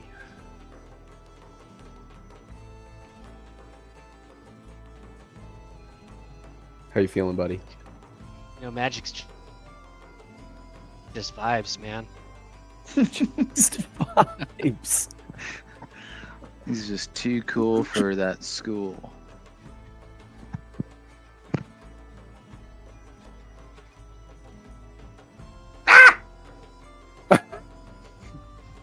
Milo would fucking freak out at that. Just fucking freak out over that sound. Holy shit!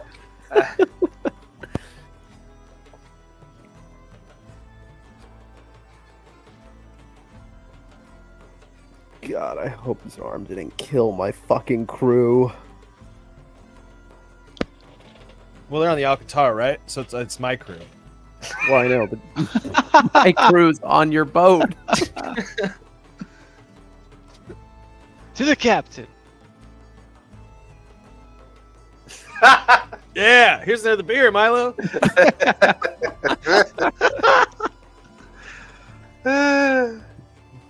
Here, buddy, I'll drink Well- one with you. Cheers to the vibes. Where's the last song? Cheers. In regards to, where was the last? Are you drunk? Me? Yeah. Where's the last song? Where was it? Was last? What? Did it sync? I think if I remember correctly, I told Captain Nora to look after it, and then I think that's. I can't remember if they took off on the last song first and then switched over to the Alcantara, or if I honestly don't know. We'd have to have Milo send another message to Nora. Right. Because then we can figure out where they're at, get on that ship, and then go after the other ship. Sure. Where's that Engavar and his shitty music when you really need him? What? Alagus? Angus? Alivor. Angus. Yes. Same, Yes. but different. Yes. That's the Amber one. Fury. Mm. I think he's still at the bar. Oh, you grabbed everybody. Well, he was. I grabbed the key personnel. He was So he's having not so key much personnel? fun down there. Oh, okay. He was down there playing Guitar Hero with somebody. I don't know. I don't want to mess up his groove. He was on expert mode. Guitar Hero. Oh, okay. It was Loot Hero. It's a Yeah. new illusion spell. Ah. Crazy. What are we gonna do? Drugs. I mean, wait for Milo to cast the spells so we could talk to Morgana, and then we could talk to Nora after that, see where, gather our bearings, and then kind of go from there.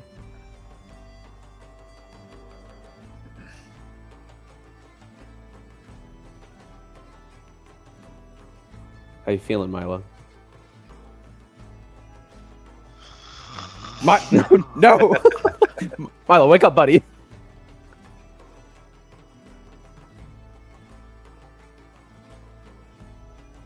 Oh no. And Milo starts his long rest here in this room. Nope. Smack him a little bit. Just give him a nice little love tap right on the cheek.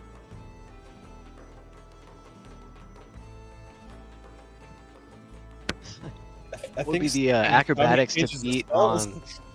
on taking a swing, twirling around, and going right back to a sitting sleep?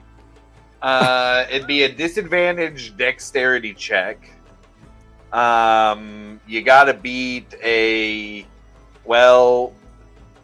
14, 24, 17. I think the numbers are kind of blending, just like the numbers in Milo's brain. Hey.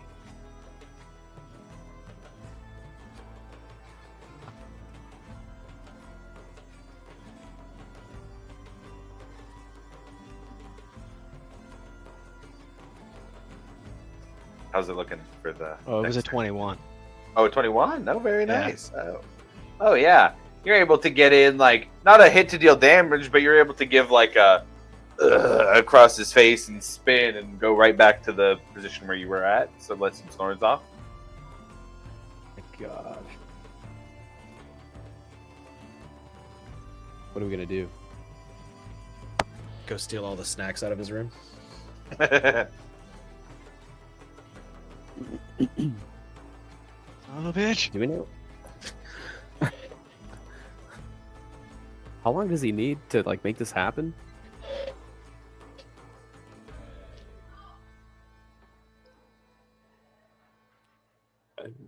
I don't know. Well, if he's that drunk, might as well just crash tonight and then try in the morning, huh? I guess. We don't know anybody else who could cast a message. Mm, Who would have had run-ins with Morgana and Nora? I don't think anybody. That's why I left him on the ship with them. That makes sense. Well, Yep. frick, dude. Milo's over here, face down, ass up. Mm-hmm. Fine. Take him to the room. I say we take him to the room. We crash tonight. And we attack in the morning. Yeah. Yeah, it's fine. Just leave him in here. Okay. I'm gonna grab a warm glass of water and put Milo's hand in it. Or a warm bucket of water and put Milo's hand in it. You just see his face just grin. It's a really happy smile. And then I will reluctantly go to bed. Ash, do you sleep? No. But yes. Okay. Do you want your own room, or do you want to like just stand? Like, how do you want to do this? You could power down in your room, right? So if Milo's passing out in this room, he just kind of like, you guys see his arms and his legs kind of shrink up into his body, and then he just like goes into an inactive, motionless state, Okay, well, that works. and he's just gonna watch the door to Milo's room. Problem solved. It says it doesn't render me unconscious, and you can see and hear as normal. Okay, got it. That is crazy. He's on auto scan. Uh-huh. All right. Anybody else anything is doing before leaving this room or resting for the night? That would be the time to speak up. Otherwise, we'll jump forward till tomorrow morning. Nothing heard. Okay, got it. Then we will switch the vibe up. The party takes a rest for the evening, and everybody sleeps soundly. Whereas the night before this, the party was haunted by the loss of their friend Breck. They are comforted tonight by their ability to walk into the middle of a dragon army and walk back out with one dead leader of the Dragonborn and one friend returned from the dead. Everybody can mark a long rest, change up your prepared spells, and I'll leave it to you guys for how you would like to approach the morning after as you all gather and make plans for next steps and reach out to find out what's going on with the Alcantara and the last song. Can Right in. I stepped away for a second? Could I do something before the long rest? Sure. I would like to send a message. Okay. Message or sending or Sending stone. sending stone. Got it. I'm going to change the vibe back to something else real quick then before we go to the next one, because that might have a different vibe. So yeah, when everyone kind of like goes their separate ways, and I'm in my room, I pull out the sending stone and send a message. The group is aware. Are you all right? Who do you think we should contact next? Alivor and Bisays Till are interested. Stay safe.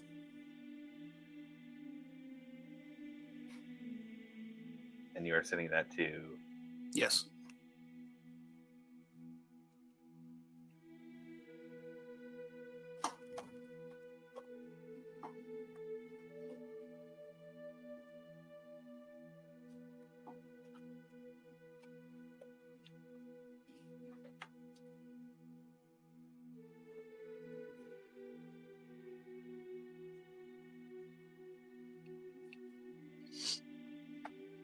You have multiple sending stones, right? I do. I have 2 of them. Can you message me specifically of the 2? I mean, I'll just say it. Okay, sure. Yeah, it's disarm. I figured as well.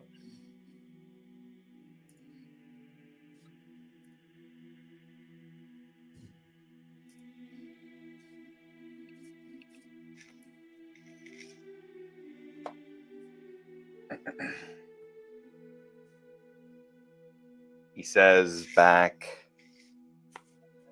I'm fine. I'm in Leshkat. I'm gonna stay hidden for a while. Let me know if you need anything, but this is a lot right now.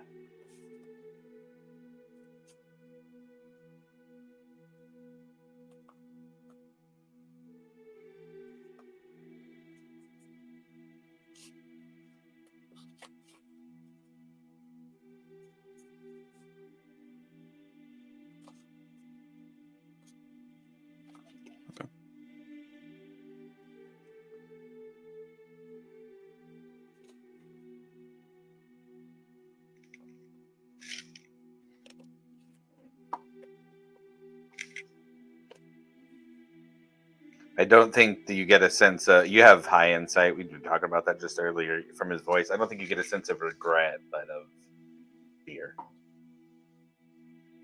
He sounds afraid. All right. Now I'll go to sleep. All those things again. Sleeping well after retrieving your friend is back. We'll wake up the party this morning and get you all together however you would like, or stay separate, but I'll let you guys guide it from here for the last bits of the session today. Milo, wake up, dude. Okay, what kind of state am I in? Please tell me he peed his pants. Milo, roll a Constitution saving throw. Please be a 1. It's a 19. Oh, Oh, very good. You guys bust in and are trying to. You walk in expecting Milo to have puke all over the room and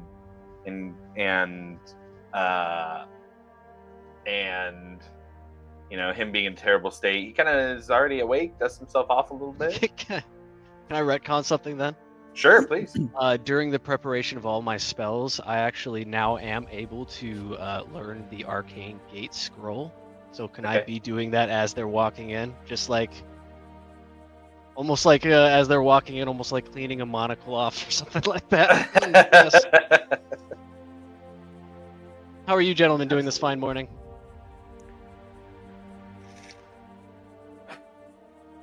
I expected a lot worse. I'm actually really, really impressed. Can you please send a message to Morgana to make sure he's alive? Yeah, actually, I was prepared to do much more too if things got to it. We do have scrying as an option as well. Very curious to see what Zar might have to say.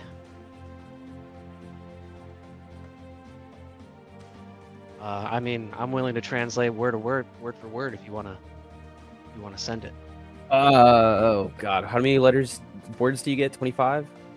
Yeah, 25. It's tricky. It's almost an art form, some might say. Some are pretty good at it. Oh God, Say I'm pretty good at Should I actually write this down, or you want to just go off the cuff? it. Let's go off the cuff. Yeah, Off let's the do that. cuff. Off the 3, cuff. 2, Sounds 1, good. hit it.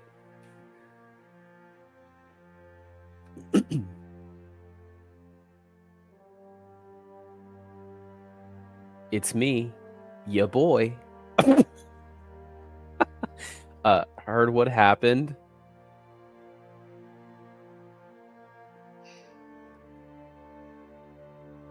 Hope you're okay. Need more info. Where are you?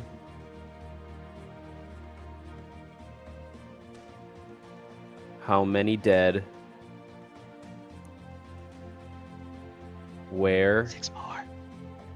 is the last song located? Milo translates your message. Waits 10 seconds. 20 seconds. 45 seconds. 2 minutes. 5 minutes. 10 minutes. Oh, damn. No response. Oh my God. So you Oh my want God. Scry or Yep. what? Yeah. Scry that bitch right now. This is concerning.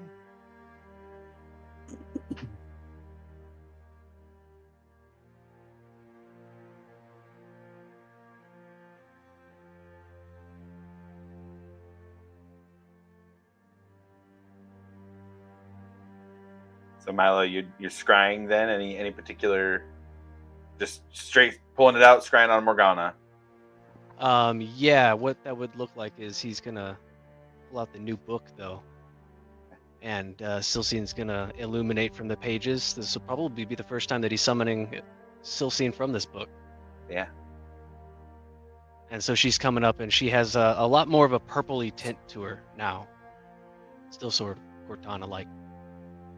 But she kind of comes up and then just brings up a huge, almost like a Beauty and the Beast-esque mirror-like screen to view. And there she holds it up.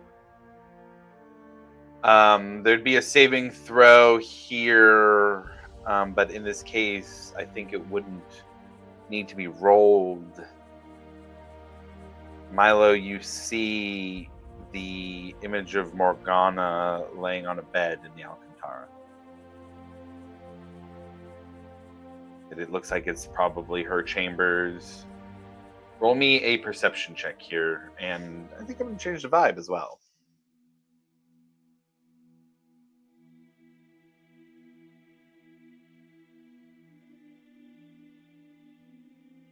That's a 15. 15. And you You know what? can I'm going to see- add my bardic inspiration to that. Hey, there you go. What is it? Is it a 8 or a 12? Oh, D 6. 4? 10. D10. D10. I knew I was right. 9. While Milo's doing the scry, is everybody gathered here for this? Is there anybody who would have said, no, I don't want to be here for that? Assholes. I think all here. I think we're all here. This would have been like 24. 24. Milo, you see that there is blood stained across Morgana's shirt. That she has bandages that peek out from underneath the covers that she's under. You see that she lies there unconscious. Shallow breaths, raspy as she takes them.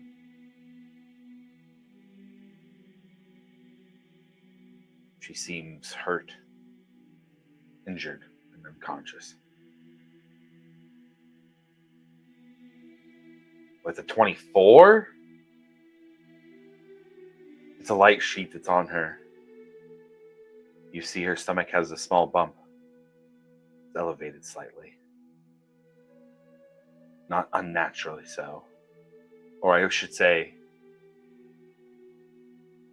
not unnaturally so for somebody under certain circumstances.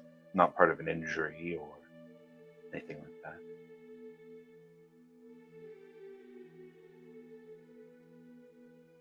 Milo, roll me a medicine check. I don't have you do this very often.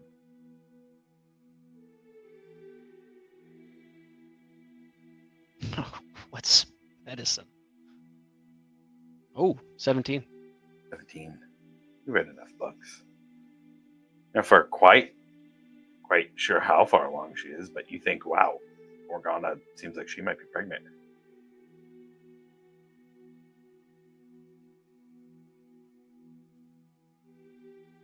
Still, You guys are all injured.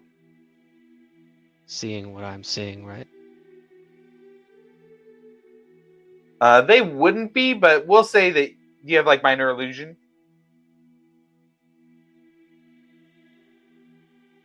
I do. Yeah, you can recreate what you see through that. That's fine. I would be. I'd project it onto the that mirror surface then. Yeah, Grim, Ekamos, Varric, Breck, Ash, all of you see an unconscious Morgana. As she lays here, the mushroom goblin comes and tends to her. He brings a small cup up to her lips and pours water away. Dabs away at her forehead. Spends a moment looking at her bandages.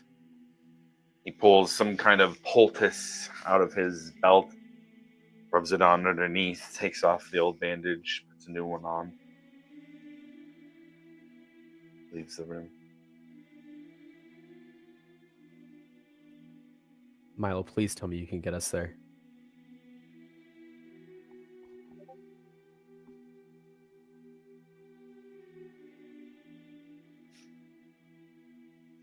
I have to roll I used 7.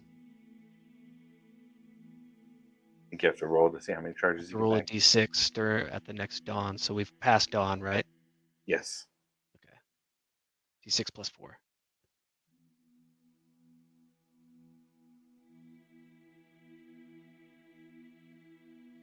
6 plus 4. Yeah, we're good to go. He like lifts up the staff and it kind of just vibrates a little bit. Do we need anything before we leave?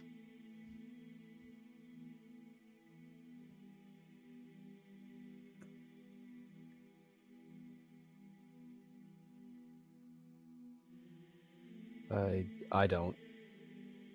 Does anybody else need anything at all?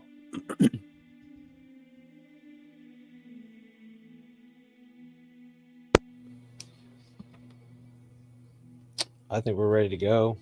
I do believe we're freshly out of diamonds, though.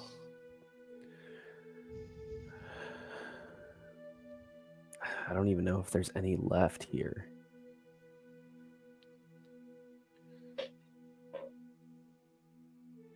Believe it or not, I'm broke.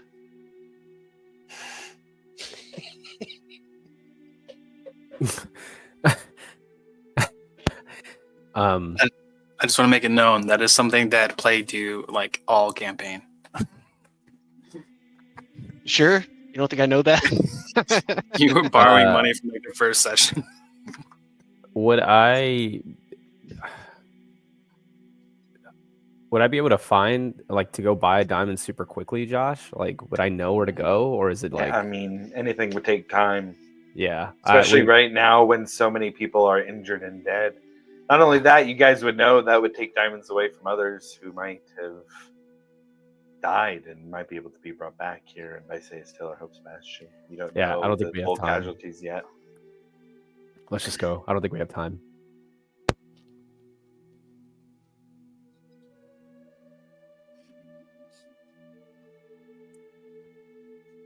Is that a Yeah, white I'm ready to affirmative? go. All right, let's do it.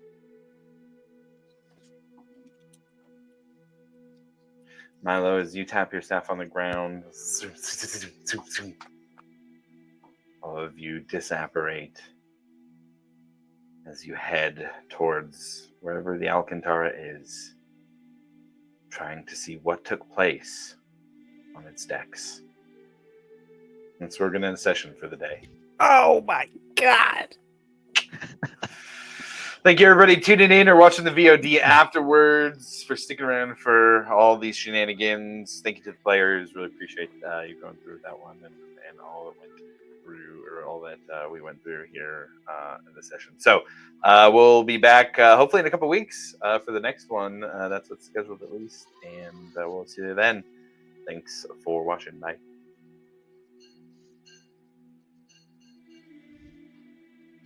All right. I'm going to change the